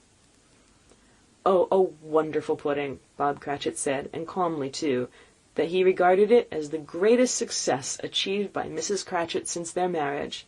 Mrs. Cratchit said that now the weight was off her mind, she would confess that she had had her doubts about the quality of flour. Everybody had something to say about it, but nobody said or thought it was at all a small pudding for a large family. It would have been flat heresy to do so. Any Cratchit would have blushed to hint at such a thing. At last the dinner was all done, the cloth cleared, the hearth swept, and the fire made up. The compound in the jug being tasted and considered perfect, apples and oranges were put upon the table, and a shovelful of chestnuts on the fire. Then all the Cratchit family drew around the hearth, in what Bob Cratchit called a circle, meaning half a one, and at Bob Cratchit's elbow stood the family display of glass, 2 tumblers, and a custard cup without a handle. These held the hot stuff from the jug, however, as well as golden goblets would have done, and Bob served it out with beaming looks, while the chestnuts on the fire sputtered and cracked noisily. Then Bob proposed, "A Merry Christmas to us all, my dears. God bless us," which the family re-echoed. "God bless us, every one," said Tiny Tim, the last of all. He sat very close to his father's side upon his little stool. Bob held his withered little hand in his, as if he loved the child and wished to keep him by his side, and dreaded that he might be taken from him. "Spirit," said Scrooge, with an interest he had never felt before, "tell me if Tiny Tim will live." "I see a vacant seat," replied the ghost, "in the poor chimney corner, and a crutch without an owner, carefully preserved. If these shadows remain unaltered by the future, the child will die." "Oh, no!" said Scrooge. "Oh, no, kind spirit! Say he will be spared." "If these shadows remain unaltered by the future, none other of my race," returned the ghost, "will find him here. What then? If he be like to die, he had better do it, and decrease the surplus population." Scrooge hung his head to hear his own words quoted by the spirit, and was overcome with penitence and grief.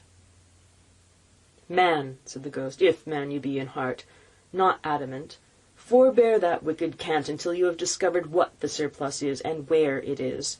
Will you decide what men shall live, what men shall die? It may be that in the sight of heaven you are more worthless and less fit to live than millions like this poor man's child. Oh, God, to hear the insect on the leaf pronouncing on the too much life among his hungry brothers in the dust." Scrooge bent before the ghost's rebuke, and trembling cast his eyes upon the ground, but he raised them speedily on hearing his own name. "Mr. Scrooge," said Bob, "I give you Mr. Scrooge, the founder of the feast." "The founder of the feast, indeed!" cried Mrs. Cratchit, reddening. "I wish I had him here. I'd give him a piece of my mind to feast upon, and I hope he'd have a good appetite for it." "My dear," said Bob, "the children. Christmas Day." "It should be Christmas Day, I am sure," she said, "on which one drinks the health of such an odious, stingy, hard, unfeeling man as Mr. Scrooge. You know he is, Robert. Nobody knows it better than you do, poor fellow." "My dear," was Bob's mild answer, "Christmas Day." "I'll drink to his health for your sake, and the Day's," said Mrs. Cratchit, "but not for his. Long life to him, Merry Christmas, and a Happy New Year. He'll be very merry and very happy, I have no doubt." The children drank the toast after her. It was the first of their proceedings which had no heartiness. Tiny Tim drank it last of all, but he didn't care twopence for it. Scrooge was the ogre of the family. The mention of his name cast a dark shadow on the party, which was not dispelled for full 5 minutes. After it had passed away, they were 10 times merrier than before, from the mere relief of Scrooge the Baleful being done with. Bob Cratchit told them how he had a situation in his eye for Master Peter, which would bring in, if obtained, full 5 and 6pence weekly. The 2 young Cratchits laughed tremendously at the idea of Peter's being a man of business, and Peter himself looked thoughtfully at the fire from between his collars, as if he were deliberating what particular investments he should favour when he came into the receipt of that bewildering income. Martha, who was a poor apprentice at a milliner's, then told them what kind of work she had to do, and how many hours she worked at a stretch, and how she meant to lie abed tomorrow morning for a good long rest, tomorrow being a holiday she passed at home. Also, how she had seen a countess and a lord some days before, and how the lord was much about as tall as Peter, at which Peter pulled up his collar so high that you couldn't have seen his head if you'd been there. All this time the chestnuts and the jug went round and round, and by they had a song about a lost child travelling in the snow, from Tiny Tim, who had a plaintive little voice, and sang it very well indeed. There was nothing of high mark in this. They were not a handsome family, they were not well dressed, their shoes were far from being waterproof, their clothes were scanty, and Peter might have known, and very likely did, the inside of a pawnbroker's. But they were happy, grateful, pleased with one another, and contented with the time, and when they faded they looked happier yet in the bright sprinklings of the spirit's torch at parting. Scrooge had his eye upon them, and especially on Tiny Tim, until the last. By this time it was getting dark, and snowing pretty heavily, and as Scrooge and the spirit went along the streets, the brightness of the roaring fires in the kitchens, parlours, and all sorts of rooms was wonderful. Here the flickering of the blaze showed preparations for a cosy dinner, with hot plates baking through and through before the fire, and deep red curtains ready to be drawn to shut out cold and darkness. There all the children of the house were running out into the snow to meet their married sisters, brothers, cousins, uncles, aunts, and to be the first to greet them. Here again were shadows on the window blind of guests assembling, and there was a group of handsome girls, all hooded and fur-booted, and all chattering at once, tripped lightly off to some near neighbour's house, where woe upon the single men who saw them enter, artful witches well they knew it, in a glow. But if you had judged from the numbers of people on their way to friendly gatherings, you might have thought that no one was at home to give them welcome when they got there, instead of every house expecting company, and piling up its fires half-chimney high. Blessings on it, and how the ghost exulted! How it bared its breadth of breast, and opened its capacious palm, and floated on, outpouring with a generous hand its bright and harmless mirth on everything within its reach. The very lamplighter who ran on before, dotting the dusky street with specks of light, and who was dressed to spend the evening somewhere, laughed out loudly as the spirit passed, though little kenned the lamplighter that he had any company but Christmas.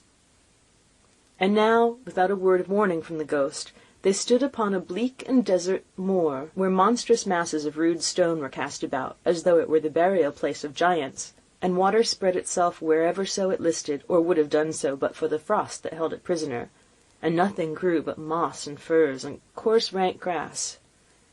Down in the west the setting sun had left a streak of fiery red, which glared upon the desolation for an instant, like a sullen eye, and frowning lower, lower, lower yet, was lost in the thick gloom of darkest night. "What place is this?" asked Scrooge. "A place where miners live, who labour in the bowels of the earth," returned the spirit. "But they know me. See?" A light shone from the window of a hut, and swiftly they advanced toward it. Passing through the wall of mud and stone, they found a cheerful company assembled round a glowing fire. An old man and woman, with their children and their children's children, and another generation beyond that, all decked out gaily in their holiday attire. The old man, in a voice that seldom rose above a howling of the wind upon the barren waste, was singing them a Christmas song. It had been a very old song when he was a boy, and from time to time they all joined in the chorus. So surely as they raised their voices, the old man got quite blithe and loud, and so surely as they stopped, his vigour sank again. The spirit did not tarry here, but bade Scrooge hold his robe, and passing on above the moor, sped whither? Not to sea, to sea. To Scrooge's horror, looking back, he saw the last of the land, a frightful range of rocks behind them, and his ears were deafened by the thundering of water as it rolled and roared and raged among the dreadful caverns it had worn and fiercely tried to undermine the earth. Built upon a dismal reef of sunken rocks, some league or so from shore, on which the waters chafed and dashed the wild year through, there stood a solitary lighthouse. Great heaps of seaweed clung to its base, and storm-birds, born of the wind, one might suppose, as seaweed of the water, rose and fell about it like the waves they skimmed. But even here 2 men who watched the light had made a fire, that through the loophole in the thick stone wall shed out a ray of brightness on the awful sea. Joining their horny hands over the rough table at which they sat, they wished each other Merry Christmas in their can of grog, and one of them, the elder too, with his face all damaged and scarred with hard weather, as the figurehead of an old ship might be, struck up a sturdy song that was like a gale in itself. Again the ghost sped on, above the black and heaving sea, on until, being far away, as he told Scrooge, from any shore, they lighted on a ship. They stood beside the helmsman at the wheel, the lookout in the bow, the officers who had the watch, dark ghostly figures in their several stations, but every man among them hummed a Christmas tune, or had a Christmas thought, or spoke below his breath to his companion of some bygone Christmas day, with homeward hopes belonging to it. And every man on board, waking or sleeping, good or bad, had either a kinder word for another on that day than on any day in the year, and had shared to some extent in its festivities, and had remembered those he cared for at a distance, and had known that they delighted to remember him. It was a great surprise to Scrooge, while listening to the moaning of the wind, and thinking what a solemn thing it was to move through the lonely darkness over an unknown abyss, whose depths were secrets as profound as death. It was a great surprise to Scrooge, while thus engaged, to hear a hearty laugh. It was a much greater surprise to Scrooge to recognize it as his own nephew's, and to find himself in a bright, dry, gleaming room, with the spirit standing smiling by his side, and looking at that same nephew with approving affability. Laughed Scrooge's nephew. If you should happen, by any unlikely chance, to know a man more blessed in a laugh than Scrooge's nephew, all I can say is, I should like to know him too. Introduce him to me, and I'll cultivate his acquaintance. It's a fair, even-handed, noble adjustment of things, that while there is infection and disease and sorrow, There is nothing in the world so irresistibly contagious as laughter and good humour. When Scrooge's nephew laughed in this way, holding his sides, rolling his head, and twisting his face into the most extravagant contortions, Scrooge's niece by marriage laughed as heartily as he, and their assembled friends, being not a bit behindhand, roared out lustily, "He said that Christmas was a humbug, as I live!" cried Scrooge's nephew. "He believed it, too!" "More shame for him, Fred," said Scrooge's niece indignantly. Bless those women. They never do anything by halves. They are always in earnest. She was very pretty, exceedingly pretty, with a dimpled, surprised-looking capital face, a ripe little mouth that seemed made to be kissed, as no doubt it was, all kinds of good little dots about her chin that melted into one another when she laughed, and the sunniest pair of eyes that you ever saw in any little creature's head. Together she was what you would have called provoking, you know, but satisfactory too. Oh, perfectly satisfactory. "He's a comical old fellow," said Scrooge's nephew. "That's the truth, and not so unpleasant as he might be. However, his offences carry their own punishment, and I have nothing to say against him." "I am sure he is very rich, Fred," hinted Scrooge's niece. "At least you always tell me so."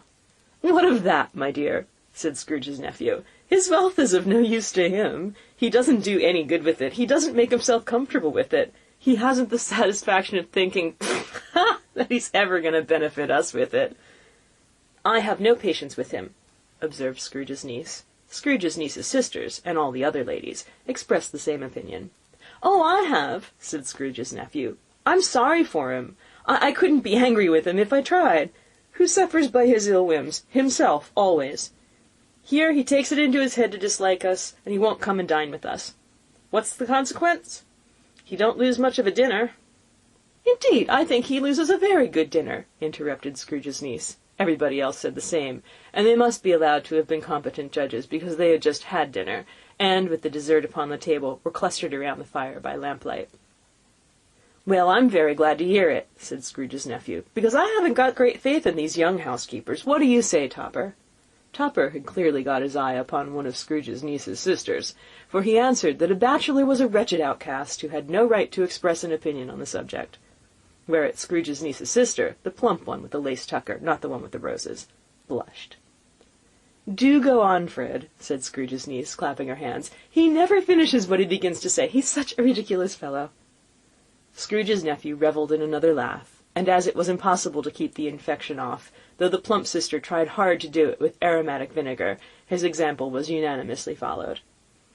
"I was only going to say," said Scrooge's nephew, "that the consequence of his taking a dislike to us, and not making merry with us, is, as I think, that he loses some pleasant moments, which could do him no harm. I am sure he loses pleasanter companions than he can find in his own thoughts, either in his mouldy old office or his dusty chambers. I mean to give him the same chance every year, whether he likes it or not, for I pity him. He may rail at Christmas till he dies, but he can't help thinking better of it. I defy him. If he finds me going there in good temper year after year, and saying, 'Uncle Scrooge, how are you?' if it only puts him in the vein to leave his poor clerk £50, that's something. And I think I shook him yesterday." It was their turn to laugh now at the notion of his shaking Scrooge. But being thoroughly good-natured, and not much caring what they laughed at, so that they laughed at any rate, he encouraged them in their merriment, and passed the bottle joyously. After tea they had some music, for they were a musical family, and knew what they were about when they sung a glee or catch, I can assure you. Especially Topper, who could growl away in the bass like a good one, and never swell the large veins in his forehead or get red in the face over it. Scrooge's niece played well upon the harp, and played among other tunes a simple little air, a mere nothing, you might learn to whistle it in 2 minutes, which had been familiar to the child who fetched Scrooge from the boarding-school, as he had been reminded by the ghost of Christmas past. When this strain of music sounded, all the things that ghost had shown him came upon his mind. He softened more and more, and thought that if he could have listened to it often years ago, he might have cultivated the kindness of life for his own happiness with his own hands, without resorting to the sexton's spade that buried Jacob Marley. But they didn't devote the whole evening to music. After a while they played at forfeits, for it is good to be children sometimes, and never better than at Christmas, when its mighty founder was a child himself. Stop. There was first a game at Blind Man's Bluff. Of course there was. And I no more believe Topper was really blind than I believe he had eyes in his boots. My opinion is that it was a done thing between him and Scrooge's nephew, and that the ghost of Christmas Present knew it. The way he went after that plump sister in the lace tucker was an outrage on the credulity of human nature. Knocking down the fire-irons, tumbling over the chairs, bumping against the piano, smothering himself among the curtains. Wherever she went, there went he. He always knew where the plump sister was. He wouldn't catch anybody else. If you'd fallen up against him, as some of them did, on purpose, he would have made a feint of endeavouring to seize you, which would have been an affront to your understanding, and would instantly have sidled off in the direction of the plump sister. She often cried out that it wasn't fair, and it really was not. But when at last he caught her, when, in spite of all her silken rustlings and her rapid flutterings past him, he got her into a corner whence there was no escape, then his conduct was the most execrable, for his pretending not to know her, his pretending that it was necessary to touch her head-dress, and further to assure himself of her identity by pressing a certain ring upon her finger and a certain chain about her neck, was vile, monstrous. No doubt she told him her opinion of it, when, another blind man being in office, they were so very confidential together behind the curtains. Scrooge's niece was not one of the blind man's buff party, but was made comfortable with a large chair and a footstool in a snug corner where the ghost and Scrooge were close behind her. But she joined in the forfeits, and loved her love to admiration with all the letters of the alphabet. Likewise, at the game of how, when, and where, she was very great, and to the secret joy of Scrooge's nephew, beat her sisters hollow, though they were sharp girls too, as Topper could have told you. There might have been 20 people there, young and old, but they all played, and so did Scrooge, for wholly forgetting, in the interest he had in what was going on, that his voice made no sound in their ears. He sometimes came out with his guess quite loud, and very often guessed quite right, too, for the sharpest needle, the best Whitechapel, warranted not to cut in the eye, was not sharper than Scrooge, blunt as he took it in his head to be. The ghost was greatly pleased to find him in this mood, and looked upon him with such favour, that he begged like a boy to be allowed to stay until the guests departed. But this the spirit said could not be done.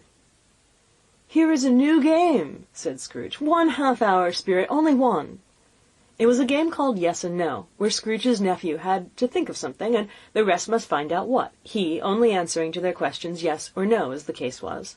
The brisk fire of questioning to which he was exposed elicited from him that he was thinking of an animal, a live animal, a rather disagreeable animal, a savage animal, an animal that growled and grunted sometimes, and talked sometimes, and lived in London, and walked about the streets, and wasn't made a show of, and wasn't led by anybody, and didn't live in a menagerie, and was never killed in the market, was not a horse, or an ass, or a cow, or a bull, or a tiger, or a dog, or a pig, or a cat, or a bear.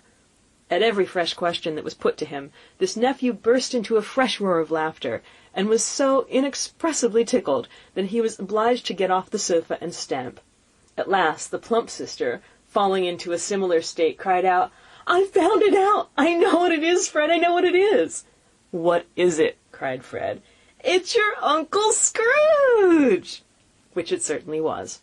Admiration was the universal sentiment, though some had objected that the reply, "Is it a bear?" ought to have been yes, inasmuch as an answer in the negative was sufficient to have diverted their thoughts from Mr. Scrooge, supposing that they ever had any tendency that way. "He has given us plenty of merriment, I'm sure," said Fred, "and it would be ungrateful not to drink his health. Here's a glass of mulled wine, ready to our hand at the moment, and I say, Uncle Scrooge!" "Well, Uncle Scrooge!" they cried. "A Merry Christmas and a Happy New Year to the old man, whatever he is," said Scrooge's nephew. "He wouldn't take it from me, but he may have it none the less. Uncle Scrooge!" Uncle Scrooge had imperceptibly become so gay and light of heart that he would have pledged the unconscious company in return, and thanked them in an inaudible speech if the ghost had given him time. But the whole scene passed off in the breath of the last words spoken by his nephew, and he and the spirit were again upon their travels. Much they saw, and far they went, and many homes they visited, but always with a happy end. The spirit stood beside sick beds, and they were cheerful; on foreign lands, and they were close at home; by struggling men, and they were patient in their greater hope; by poverty, and it was rich. In almshouse, hospital, and jail, in misery's every refuge, where vain man in his little brief authority had not made fast the door and barred the spirit out, he left his blessing, and taught Scrooge his precepts. It was a long night, if it were only a night, but Scrooge had his doubts of this, because the Christmas holidays appeared to be condensed into the space of time they passed together. It was strange, too, that while Scrooge remained unaltered in his outward form, the ghost grew older, clearly older. Scrooge had observed this change, but never spoke of it until they left a children's Twelfth Night party, when, looking at the spirit as they stood together in an open place, he noticed that its hair was grey. "Are spirits' lives so short?" asked Scrooge. "My life upon this globe is very brief," replied the ghost. "It ends tonight." "Tonight!" cried Scrooge. "Tonight at midnight. Hark, the time is drawing near." The chimes were ringing the 11:15 at that moment. "Forgive me if I am not justified in what I ask," said Scrooge, looking intently at the spirit's robe. "But I see something strange and not belonging to yourself protruding from your skirts. Is it a foot or claw?" "It might be a claw, for flesh there is upon it," was the spirit's sorrowful reply. "Look here." From the foldings of its robe it brought 2 children, wretched, abject, frightful, hideous, miserable. They knelt down at its feet and clung upon the outside of its garment. "Oh, man, look here. Look down here," exclaimed the ghost. They were a boy and girl, yellow, meagre, ragged, scowling, wolfish, but prostrate, too, in their humility. Where graceful youth should have filled their features out and touched them with its freshest tints, a stale and shriveled hand, like that of age, had pinched and twisted them, and pulled them into shreds. Where angels might have sat enthroned, devils lurked, and glared out menacing. No change, no degradation, no perversion of humanity in any grade, through all the mysteries of wonderful creation, has monsters half so horrible and dread. Scrooge started back, appalled. Having them shown to him in this way, he tried to say that they were fine children, but the words choked themselves rather than be parties to a lie of such enormous magnitude. "Spirit, are they yours?" Scrooge could say no more. "They are man's," said Spirit, looking down upon them. "And they cling to me, appealing from their fathers. This boy is ignorance, this girl is want. Beware them both in all of their degree, but most of all beware this boy, for on his brow I see what written which is doom, unless the writing be erased." "Deny it," cried the spirit, stretching out his hands toward the city. "Slander those who tell it ye. Admit it for your facetious purposes, and make it worse. And bide the end." "Have they no refuge or resource?" cried Scrooge. "Are there no prisons?" said the spirit, turning on him for the last time with his own words. "Are there no workhouses?" The bell struck 12. Scrooge looked about him for the ghost and saw it not.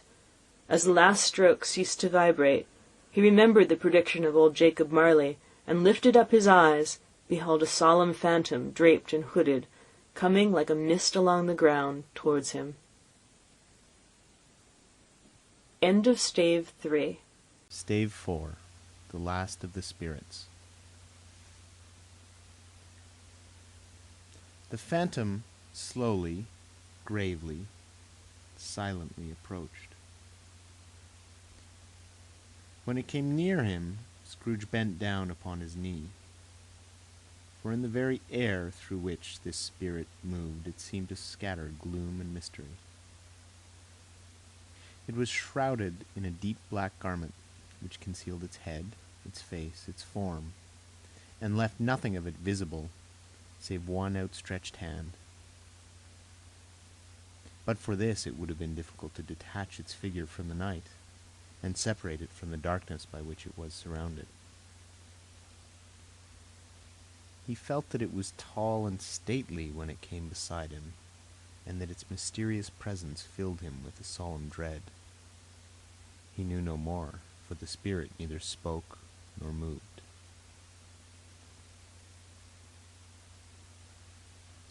"I am in the presence of the ghost of Christmas yet to come," said Scrooge. The spirit answered not, but pointed onward with its hand. "You are about to show me shadows of the things that have not happened, but will happen in the time before us," Scrooge pursued. "Is that so, spirit?" The upper portion of the garment was contracted for an instant in its folds, as if the spirit had inclined its head. That was the only answer he received. Although well used to ghostly company by this time, Scrooge feared the silent shape so much that his legs trembled beneath him, and he found that he could hardly stand when he prepared to follow it.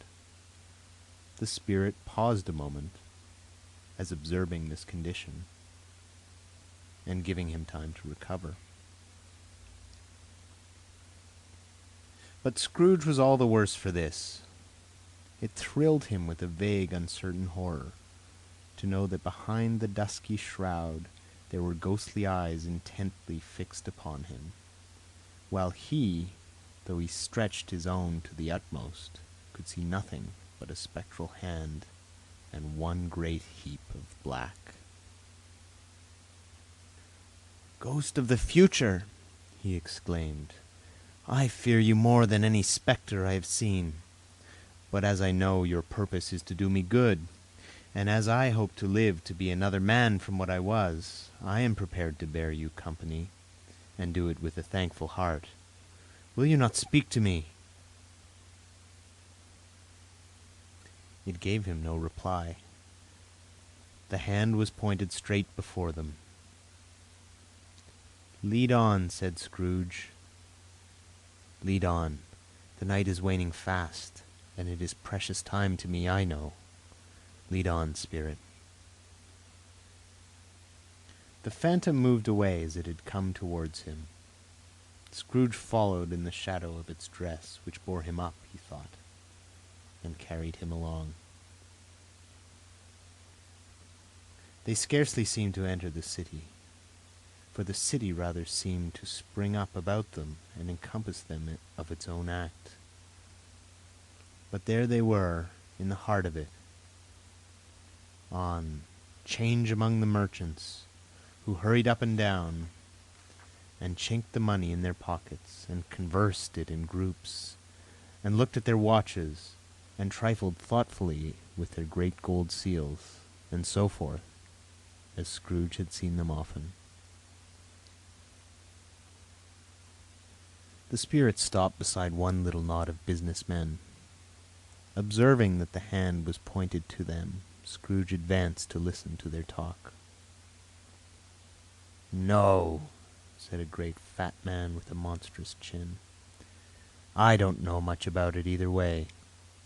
I only know he's dead." "When did he die?" inquired another. "Last night, I believe." "Why, what was the matter with him?" asked a third, taking a vast quantity of snuff out of a very large snuff-box. "I thought he'd never die." "God knows," said the first with a yawn. "What has he done with his money?" asked a red-faced gentleman with a pendulous excrescence on the end of his nose that shook like the gills of a turkey-cock. "Oh, I haven't heard," said the man with the large chin, yawning again. "Left it to his company, perhaps. He hasn't left it to me, that's all I know." This pleasantry was received with a general laugh. "It's likely to be a very cheap funeral," said the same speaker, "for upon my life I don't know of anyone to go to it. Suppose we make up a party and volunteer?" "I don't mind going if a lunch is provided," observed the gentleman with the excrescence on his nose, "but I must be fed if I make one." Another laugh. "Well, I'm the most disinterested among you, after all," said the first speaker, "for I never wear black gloves, and I never eat lunch. But I'll offer to go if anyone else will. When I come to think of it, I'm not at all sure that I wasn't his most particular friend, for we used to stop and speak whenever we met. Bye-bye." Speakers and listeners strolled away and mixed with other groups. Scrooge knew the men and looked towards the spirit for an explanation. The phantom glided into a street. Its finger pointed to two persons meeting. Scrooge listened again, thinking that the explanation might lie here. He knew these men also perfectly. They were men of business, very wealthy, and of great importance. He had made a point always of standing well in their esteem. In a business point of view, that is, strictly in a business point of view. "How are you?" said one. "How are you?" returned the other. "Well," said the first one, "Old Scratch has got his own at last, eh?" "So I'm told," returned the second. "Cold, isn't it?" "Seasonable for Christmas time. You're not a skater, I suppose?" "No, no, something else to think of. Good morning." Not another word. That was their meeting, their conversation, and their parting. Scrooge was at first inclined to be surprised that the spirit should attach importance to conversations apparently so trivial. But feeling assured that they must have some hidden purpose, he set himself to consider what it was likely to be. They could scarcely be supposed to have any bearing on the death of Jacob, his old partner, for that was past, and this ghost providence was the future. Nor could he think of anyone immediately connected with himself, to whom he could apply them. But nothing doubting that to whomsoever they applied, they had some latent moral for his own improvement, he resolved to treasure up every word he heard, and everything he saw, and especially to observe the shadow of himself when it appeared. For he had an expectation that the conduct of his future self would give him the clue he missed, and would render the solution of these riddles easy. He looked about in that very place for his own image, but another man stood in his accustomed corner, and though the clock pointed to his usual time of day for being there, he saw no likeness of himself among the multitudes that poured in through the porch. It gave him little surprise, however, for he had been revolving in his mind a change of life, and thought and hoped he saw his newborn resolutions carried out in this. Quiet and dark beside him stood the phantom with its outstretched hand. When he roused himself from his thoughtful quest, he fancied from the turn of the hand and its situation in reference to himself that the unseen eyes were looking at him keenly. It made him shudder and feel very cold. They left the busy scene and went into an obscure part of town where Scrooge had never penetrated before, although he recognized its situation and its bad repute. The ways were foul and narrow, the shops and houses wretched, the people half-naked, drunken, slipshod, ugly. Alleys and archways, like so many cesspools, disgorged their offences of smell and dirt and life upon the straggling streets, and the whole quarter reeked with crime, with filth and misery. Far in this den of infamous resort, there was a low-browed beetling shop below a penthouse roof, where iron, old rags, bottles, bones, and greasy offal were bought. Upon the floor within were piled up heaps of rusty keys, nails, chains, hinges, files, scales, weights, and refuse iron of all kinds. Secrets that few would like to scrutinize were bred and hidden in the mountains of unseemly rags, masses of corrupted fat, and sepulchres of bones. Sitting in among the wares he dealt in, by a charcoal stove made of old bricks, was a gray-haired rascal, nearly 70 years of age, who had screened himself from the cold air without by a frowsy curtaining of miscellaneous tatters hung upon a line, and smoked his pipe in all the luxury of calm retirement. Scrooge and the Phantom came into the presence of this man, just as a woman with a heavy bundle slunk into the shop. But she had scarcely entered when another woman, similarly laden, came in too. and she was closely followed by a man in faded black, who was no less startled by the sight of them than they had been upon the recognition of each other. After a short period of blank astonishment, in which the old man with the pipe had joined them, they all three burst into a laugh. "Let the charwoman alone to be the first," cried she who entered first. "Let the laundress alone to be the second, and let the undertaker's man alone to be the third. Look here, old Joe, here's a chance. We haven't all three met here without meaning it."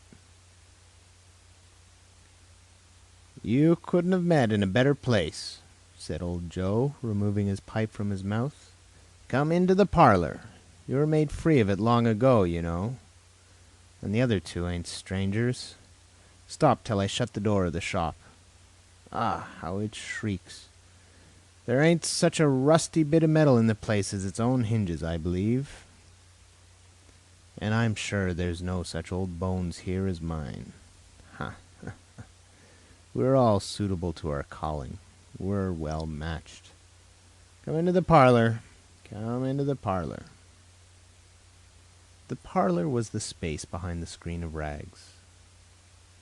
The old man raked the fire together with the old stair rod, and having trimmed his smoky lamp, for it was night, with the stem of his pipe, put it in his mouth again. While he did this, the woman who had already spoken threw her bundle on the floor and sat down in a flaunting manner on a stool, crossing her elbows on her knees, and looking with a bold defiance at the other two. "What odds, then? What odds, Mrs. Dilber?" said the woman. "Every person has a right to take care of themselves. He always did."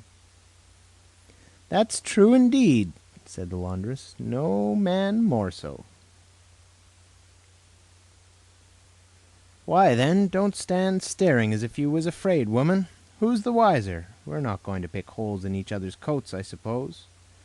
"No, indeed," said Mrs. Dilbert and the man together. "We should hope not." "Very well, then," cried the woman. "That's enough. Who's the worse for the loss of a few things like these? Not a dead man, I suppose." "No, indeed," said Mrs. Dilber, laughing.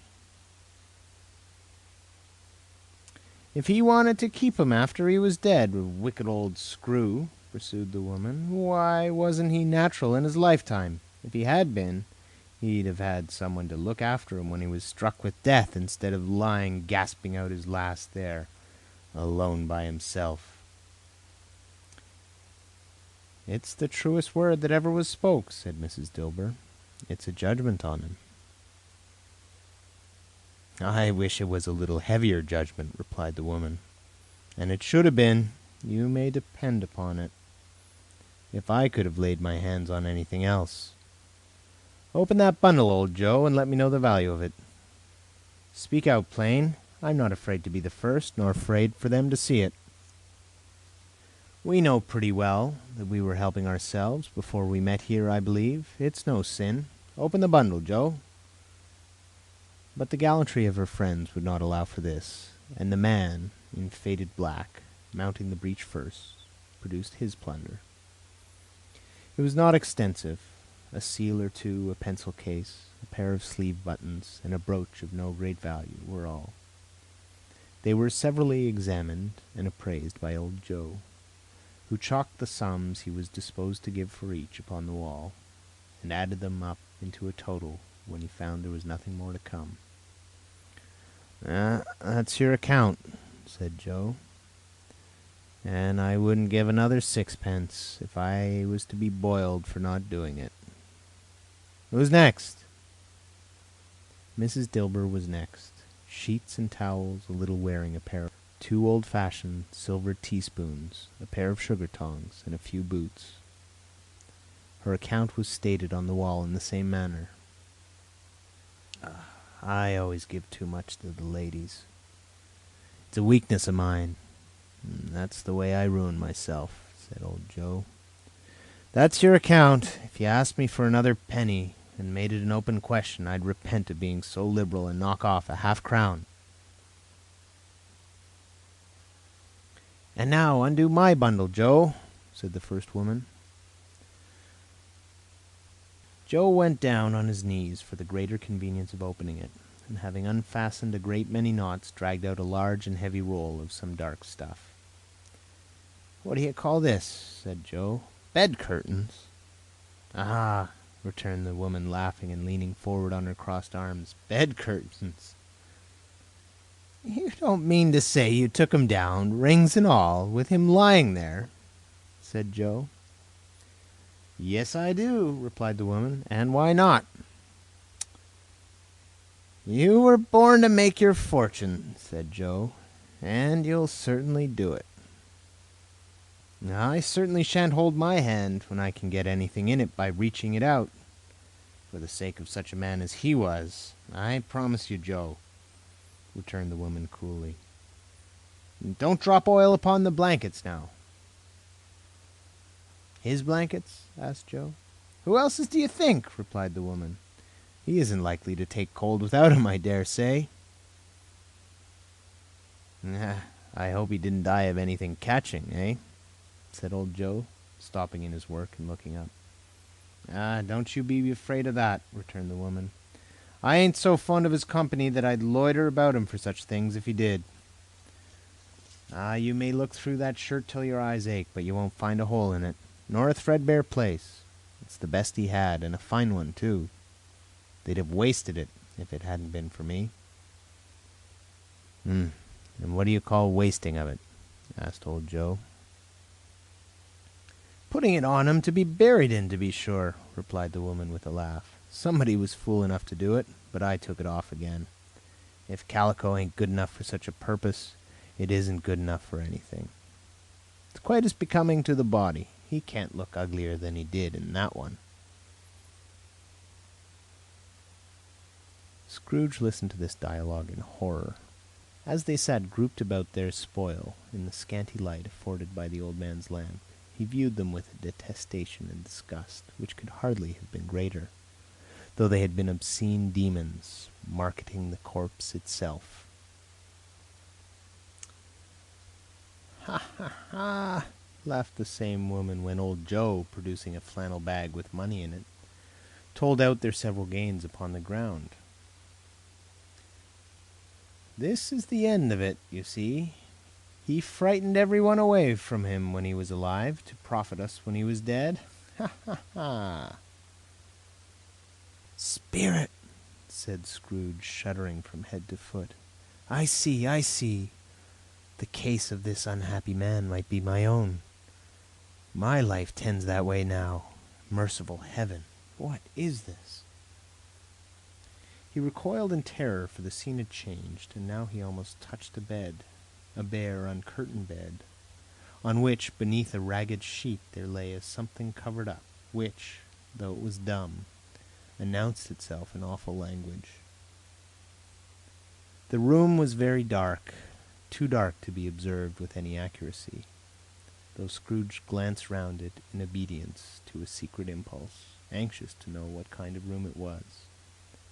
A pale light, rising in the outer air, fell straight upon the bed, and on it, plundered and bereft, unwatched, unwept, uncared for, was the body of this man. Scrooge glanced towards the phantom. Its steady hand was pointed to the head.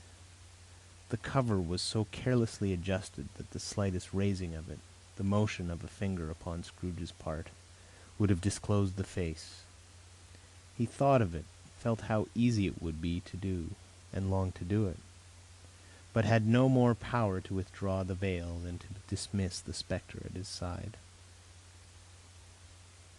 Oh, cold, cold, rigid, dreadful death, set upon thine altar here, and dress it with such terrors as thou hast at thy command, for this is thy dominion. But of the loved, revered, and honored head thou canst not turn one hair to thy dead purposes, or make one feature odious. It is not that the hand is heavy, and will fall down when released. It is not that the heart and pulse are still, but that the hand was open, generous and true, the heart brave, warm, and tender, the pulse a man's. Strike, shadow, strike, and see his good deeds springing from the wound, to sow the world with life immortal.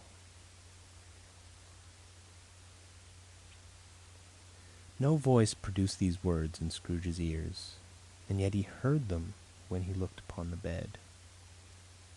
He thought, if this man could be raised up now, what would be his foremost thoughts? Avarice, hard dealing, griping cares? They have brought him a rich end, truly.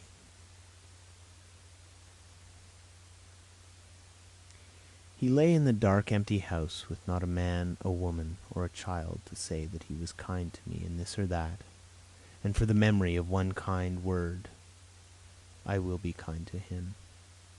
A cat was tearing at the door, and there was the sound of gnawing rats beneath the hearthstone. What they wanted in the room of death, and why they were so restless and disturbed, Scrooge did not dare to think. "Spirit," he said, "this is a fearful place. In leaving it, I shall not leave its lesson, trust me. Let us go." Still, the ghost pointed with an unmoved finger to the head. "I understand you," Scrooge returned, "and I would do it if I could. But I have not the power, Spirit. I have not the power." And it seemed to look upon him. "If there is any person in the town who feels emotion caused by this man's death," said Scrooge, quite agonized, "show that person to me, Spirit. I beseech you."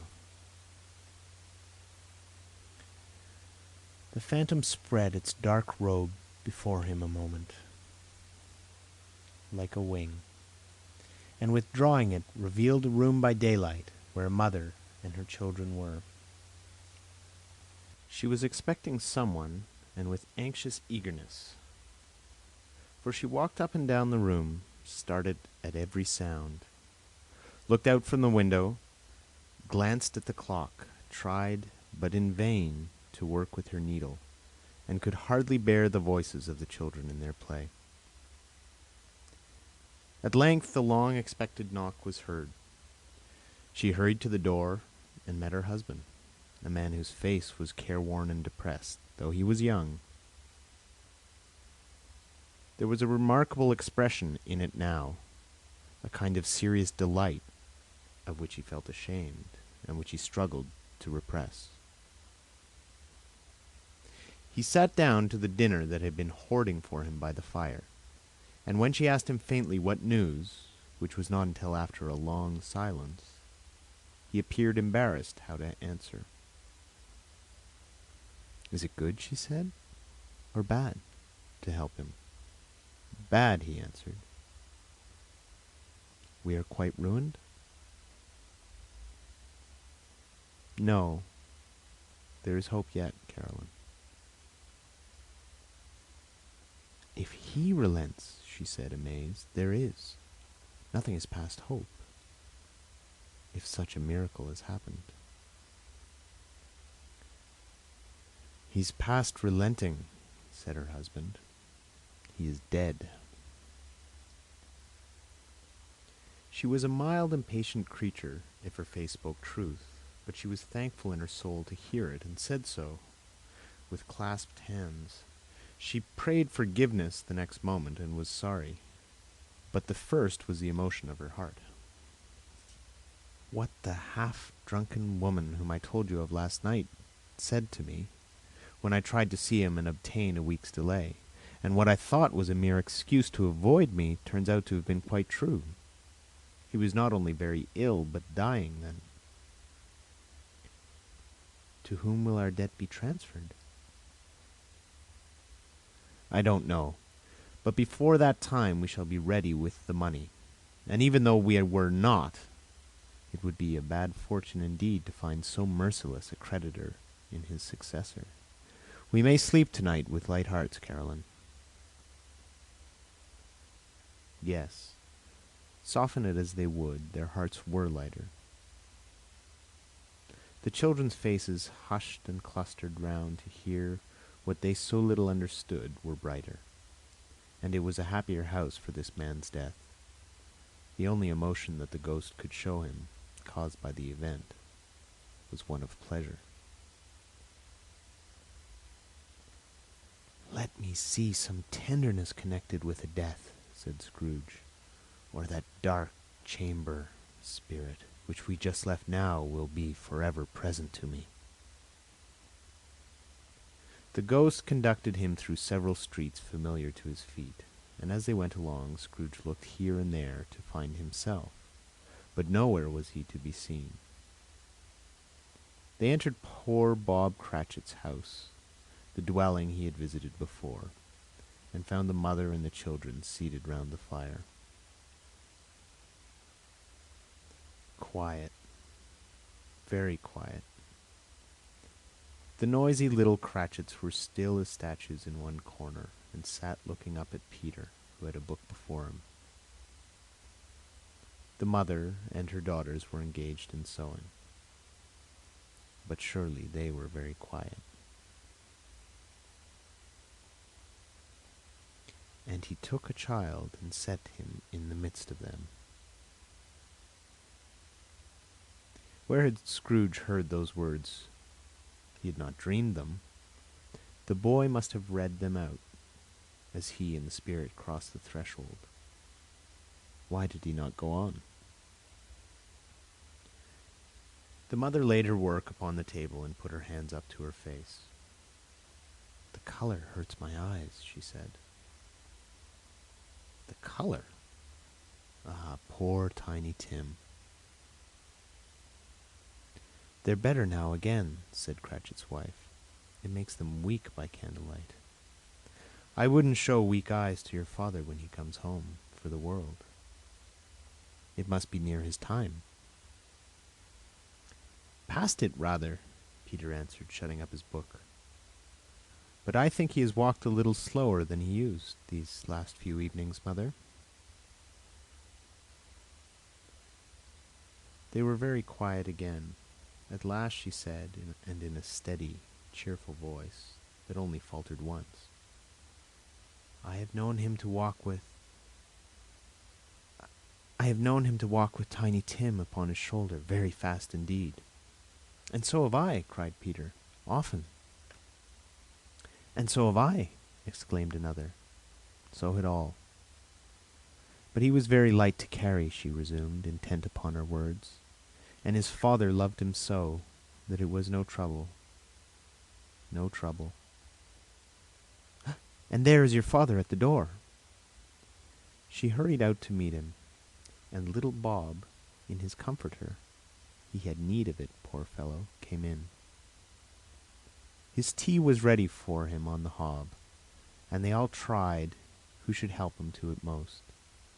Then the two young Cratchits got upon his knees and laid, each child a little cheek against his face, as if they said, "Don't mind it, father. Don't be grieved." Bob was very cheerful with them, and spoke pleasantly to all the family.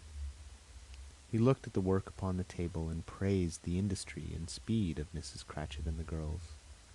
They would be done long before Sunday, he said. "Sunday? You went today, then, Robert?" said his wife. "Yes, my dear," returned Bob.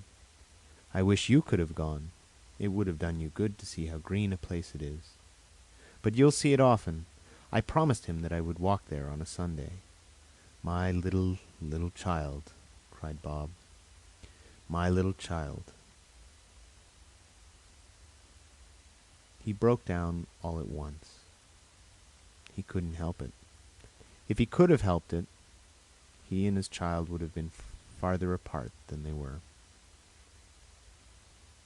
He left the room and went upstairs into the room above, which was lighted cheerfully, and hung with Christmas. There was a chair set close beside the child, and there were signs of someone having been there lately. Poor Bob sat down in it, and when he had thought a little and composed himself, he kissed the little face. He was reconciled to what had happened, and went down again, quite happy. They drew about the fire and talked, the girls and mother working still. Bob told them of the extraordinary kindness of Mr. Scrooge's nephew, whom he had scarcely seen but once, and who, meeting him in the street that day, and seeing that he looked just a little down, you know, said Bob, inquired what had happened to distress him. On which, said Bob, for he's the pleasantest spoken gentleman you have ever heard, I told him, I am heartily sorry for it, Mr. Cratchit, he said, and heartily sorry for your good wife. By the by, how he ever knew that, I don't know. Knew what, my dear? Why, that you were a good wife, replied Bob. Everybody knows that, said Peter. Very well observed, my boy, cried Bob. I hope they do. Heartily sorry, he said, for your good wife. If I can be of service to you in any way, he said, giving me his card, that's where I live. Pray, come to me. Now it wasn't, cried Bob, for the sake of anything he might be able to do for us, so much as for his kind way, that this was quite delightful. It really seemed as if he had known our Tiny Tim, and felt with us. Well, I'm sure he's a good soul, said Mrs. Cratchit. You would be sure of it, my dear, returned Bob, if you saw and spoke to him.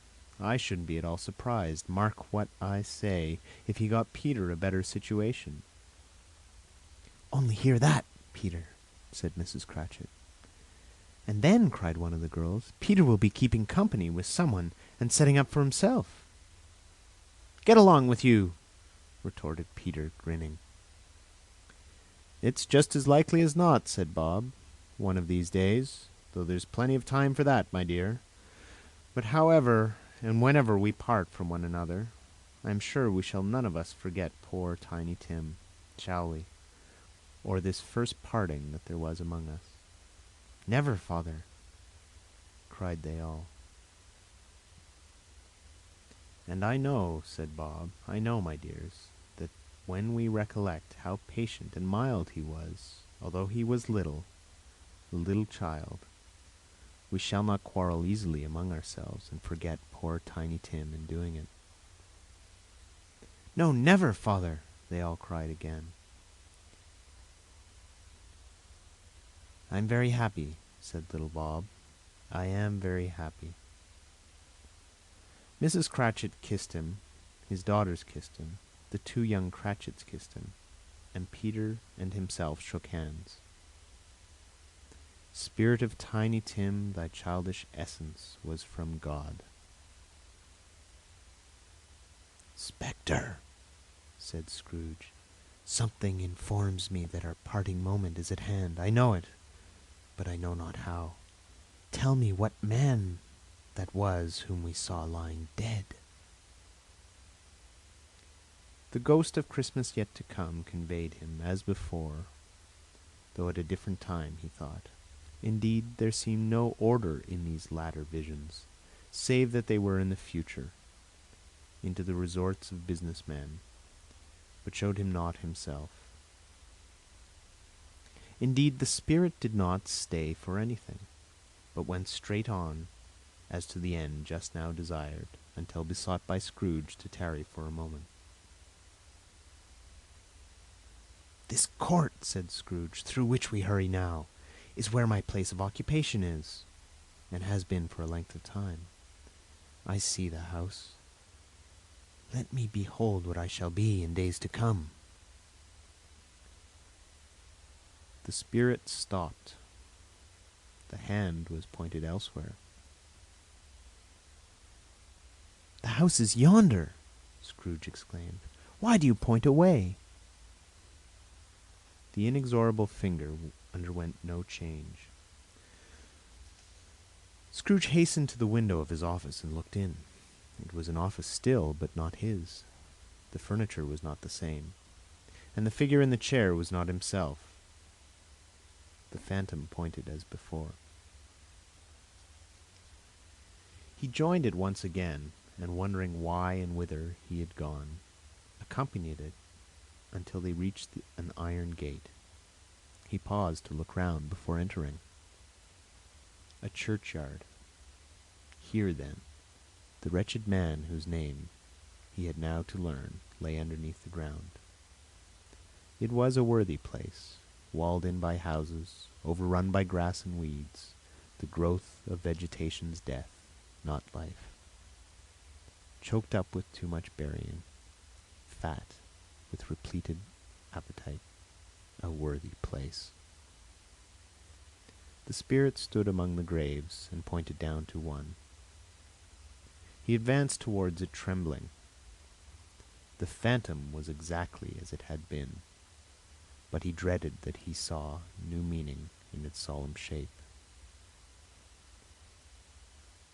"Before I draw nearer to that stone to which you point," said Scrooge, "answer me one question. Are these the shadows of the things that will be? Or are they shadows of things that may be only?" Still, the ghost pointed downward to the grave by which it stood. "Men's courses will foreshadow certain ends, to which, if persevered in, they must lead," said Scrooge. "But if the courses be departed from, the ends will change. Say it is thus with what you show me." The spirit was immovable as ever. Scrooge crept towards it, trembling as he went, and following the finger, read upon the stone of the neglected grave his own name, Ebenezer Scrooge. The last of the spirits. "Am I that man who lay upon the bed?" he cried upon his knees. The finger pointed from the grave to him and back again. "No, spirit, oh, no, no!" The finger still was there. "Spirit," he cried, tight clutching at its robe, "hear me! I am not the man I was. I will not be the man I must have been for this intercourse. Why show me this if I am past all hope?" For the first time the hand appeared to shake. "Good spirit," he pursued, as down upon the ground he fell before it, "your nature intercedes for me, and pities me. Assure me that I yet may change these shadows you have shown me, by an altered life." The kind hand trembled. "I will honor Christmas in my heart, and try to keep it all the year. I will live in the past, the present, and the future. The spirits of all three shall strive within me. I will not shut out the lessons that they teach. Oh, tell me I may sponge away the writing on this stone." In his agony he caught the spectral hand. It sought to free itself, but he was strong in his entreaty and detained it. The spirit, stronger yet, repulsed him. Holding up his hand in a last prayer to have his fate reversed, he saw an alteration in the phantom's hood and dress. It shrunk, collapsed, and dwindled down into a bedpost. End of Stave 4.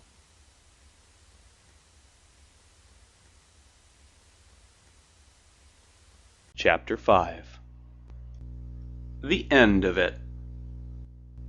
Yes, and the bedpost was his own.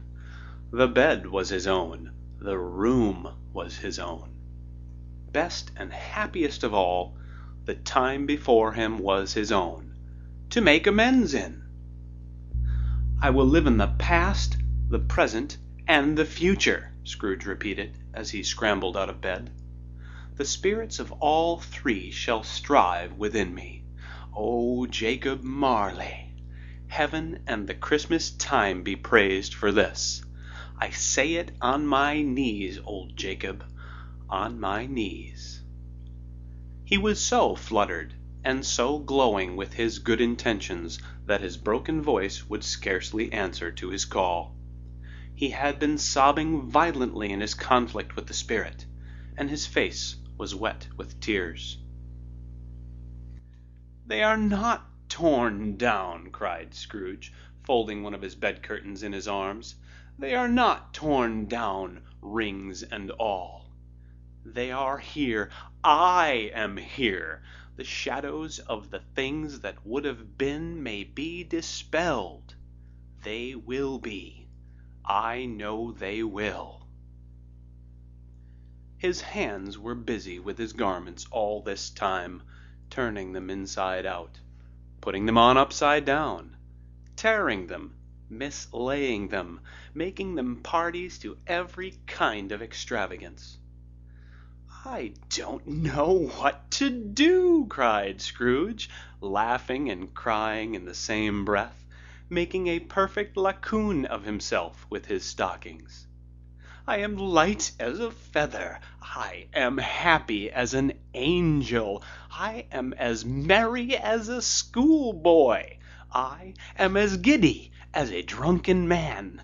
A Merry Christmas to everybody. A Happy New Year to all the world. Hello here! Whoop! Hello!" He had frisked into the sitting-room and was now standing there, perfectly winded. "There's the saucepan that the gruel was in," cried Scrooge, starting off again and going round the fireplace. "There's the door by which the ghost of Jacob Marley entered. There's the corner where the ghost of Christmas Present sat. There's the window where I saw the wandering spirits. It's all right. It's all true. It all happened. Ha ha ha!" Really, for a man who had been out of practice for so many years, it was a splendid laugh, a most illustrious laugh, the father of a long, long line of brilliant laughs. "I don't know what day of the month it is," said Scrooge. "I don't know how long I've been among the spirits. I don't know anything. I'm quite a baby. Never mind. I don't care. I'd rather be a baby. Hello! Whoop! Hello here!" He was checked in his transports by the churches ringing out the lustiest peals he had ever heard. Clash, clang, hammer, ding, dong, bell, bell, dong, ding, hammer, clang, clash. Oh, glorious, glorious. Running to the window, he opened it and put out his head. No fog, no mist. Clear, bright, jovial, stirring, cold. Cold piping for the blood to dance to. Golden sunlight, heavenly sky, sweet fresh air, merry bells. Oh, glorious, glorious. "What's today?" cried Scrooge, calling downward to a boy in Sunday clothes, who perhaps had loitered in to look about him. "Eh?" returned the boy, with all his might of wonder. "What's today, my fine fellow?" said Scrooge. "Today," replied the boy. "Why, Christmas Day." "It's Christmas Day," said Scrooge to himself. "I haven't missed it. The spirits have done it all in one night. They can do anything they like. Of course they can. Of course they can. Hello, my fine fellow." "Hello," returned the boy. "Do you know the poulterers in the next street but one at the corner?" Scrooge inquired. "I should hope I did," replied the lad. "An intelligent boy," said Scrooge. "A remarkable boy. Do you know whether they've sold the prize turkey that was hanging up there? Not the little prize turkey, the big one?" "What, the one as big as me?" returned the boy. "What a delightful boy," thought Scrooge. "It's a pleasure to talk to him. Yes, my buck!" "It's hanging there now," replied the boy. "Is it?" said Scrooge. "Go and buy it." "Walk exclaimed the boy. "No, no, I am in earnest. Go and buy it, and tell 'em to bring it here that I may give them the direction where to take it. Come back with the man, and I'll give you a shilling. Come back with him in less than 5 minutes, and I'll give you half a crown." The boy was off like a shot. He must have had a steady hand at a trigger who could have got a shot off half so fast. "I'll send it to Bob Cratchit's," whispered Scrooge, rubbing his hands and splitting with a laugh. "He shan't know who sends it. It's twice the size of Tiny Tim. Joe Miller never made such a joke as sending it to Bob's will be." The hand in which he wrote the address was not a steady one, but write it he did, somehow, and went downstairs to open the street door, ready for the coming of the poulterer's man. As he stood there, waiting his arrival, the knocker caught his eye. "I shall love it as long as I live," cried Scrooge, patting it with his hand. "I scarcely ever looked at it before. What an honest expression it has in its face! It's a wonderful knocker. Here's the turkey. Hello! Whoop! How are you? Merry Christmas!" It was a turkey. He never could have stood upon his legs, that bird. He would have snapped 'em short off in a minute, like sticks of sealing wax. "Why, it's impossible to carry that to Camden Town," said Scrooge. "You must have a cab." The chuckle with which he said this, and the chuckle with which he paid for the turkey, and the chuckle with which he paid for the cab, and the chuckle with which he recompensed the boy, were only to be exceeded by the chuckle with which he sat down breathless in his chair again, and chuckled till he cried. Shaving was not an easy task, for his hand continued to shake very much, and shaving requires attention, even when you don't dance while you are at it. But if he had cut the end of his nose off, he would have put a piece of sticking plaster over it, and been quite satisfied. He dressed himself, all in his best, and at last got out into the streets. The people were by this time pouring forth, as he had seen them with the ghost of Christmas present, and walking with his hands behind him, Scrooge regarded every one with a delighted smile.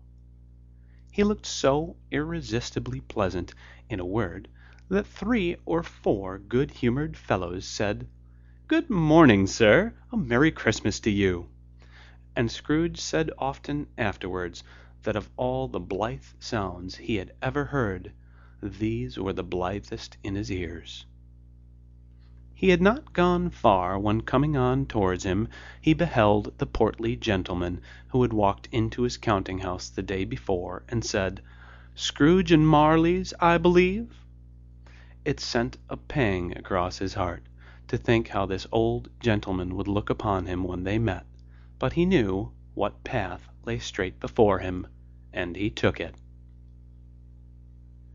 "My dear sir," said Scrooge, quickening his pace and taking the old gentleman by both his hands. "How do you do? I hope you succeeded yesterday. It was very kind of you. A Merry Christmas to you, sir." "Mr. Scrooge?" "Yes," said Scrooge, "that is my name, and I fear it may not be pleasant to you. Allow me to ask your pardon. And will you have the goodness—" here Scrooge whispered in his ear. "Lord bless me!" cried the gentleman, as if his breath were taken away. "My dear Mr. Scrooge, are you serious?" "If you please," said Scrooge, "not a farthing less. A great many back payments are included in it, I assure you. Will you do me that favor?" "My dear sir," said the other, shaking hands with him, "I don't know what to say to such "Don't say anything, please," retorted Scrooge. "Come and see me. Will you come and see me?" "I will," cried the old gentleman, and it was clear he meant to do it. "Thank'ee," said Scrooge. "I am much obliged to you. I thank you 50 times. Bless you." He went to church, and walked about the streets, and watched the people hurrying to and fro, and patted children on the head, and questioned beggars, and looked down into the kitchens of houses, and up to the windows, and found that everything could yield him pleasure. He had never dreamed that any walk, that anything, could give him so much happiness. In the afternoon he turned his steps towards his nephew's house. He passed the door a dozen times before he had the courage to go up and knock, but he made a dash and did it. "Is your master at home, my dear?" said Scrooge to the girl. Nice girl, very. "Yes, sir." "Where is he, my love?" said Scrooge. "He's in the dining room, sir, along with mistress. I'll show you upstairs, if you please." "Thank'ee. He knows me," said Scrooge, with his hand already on the dining room lock. "I'll go in here, my dear." He turned it gently, and sidled his face in round the door. They were looking at the table, which was spread out in great array, for these young housekeepers are always nervous on such points, and like to see that everything is right. "Fred!" said Scrooge. Dear heart alive, how his niece by marriage started! Scrooge had forgotten for the moment about her sitting in the corner with the footstool, or he wouldn't have done it on any account. "Why, bless my soul!" cried Fred. "Who's that?" "It's I, your Uncle Scrooge. I have come to dinner. Will you let me in, Fred?" Let him in. It's a mercy he didn't shake his arm off. He was at home in 5 minutes. Nothing could be heartier. His niece looked just the same. So did Topper when he came. So did the plump sister when she came. So did everyone when they came. Wonderful party, wonderful games, wonderful unanimity, wonderful happiness. But he was early at the office next morning. Oh, he was early there. If he could only be there first, and catch Bob Cratchit coming late, that was the thing he had set his heart upon. And he did it. Yes, he did. The clock struck 9. No Bob. 1/4 past. No Bob. He was full 18 minutes and a half behind his time. Scrooge sat with his door wide open, that he might see him come into the tank. His hat was off before he opened the door, his comforter too. He was on his stool in a jiffy, driving away with his pen, as if he were trying to overtake 9 o'clock. "Hello!" growled Scrooge in his accustomed voice, as near as he could feign it. "What do you mean by coming here at this time of day?" "I am very sorry, sir," said Bob. "I am behind my time." "You are?" repeated Scrooge. "Yes, I think you are. Step this way, sir, if you please." "It's only once a year, sir," pleaded Bob, appearing from the tank. "It shall not be repeated. I was making rather merry yesterday, sir." "Now I'll tell you what, my friend," said Scrooge.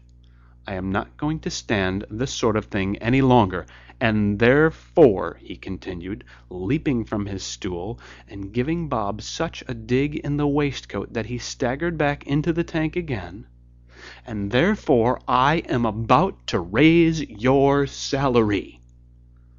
Bob trembled, and got a little nearer to the ruler.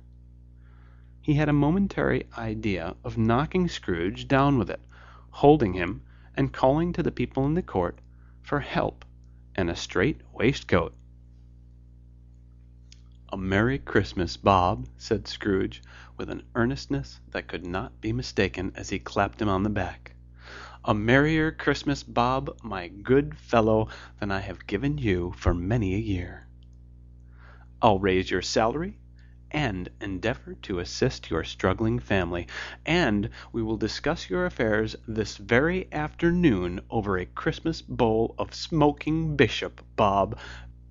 Make up the fires, and buy another coal scuttle before you dot another I, Bob Cratchit." Scrooge was better than his word. He did it all, and infinitely more. And to Tiny Tim, who did not die, he was a second father. He became as good a friend, as good a master, and as good a man as the good old city knew, or as any other good old city, town, or borough in the good old world. Some people laughed to see the alteration in him, but he let them laugh, and little heeded them. For he was wise enough to know that nothing ever happened on this globe for good at which some people did not have their fill of laughter in the outset. And knowing that such as these would be blind anyway, he thought it quite as well that they should wrinkle up their eyes in grins as have the malady in less attractive forms. His own heart laughed, and that was quite enough for him. He had no further intercourse with spirits, but lived upon the total abstinence principle ever afterwards. And it was always said of him that he knew how to keep Christmas well, if any man alive possessed the knowledge. May that be truly said of us, and all of us. And so, as Tiny Tim observed, God bless us, every one. End of chapter 5. End of A Christmas Carol by Charles Dickens.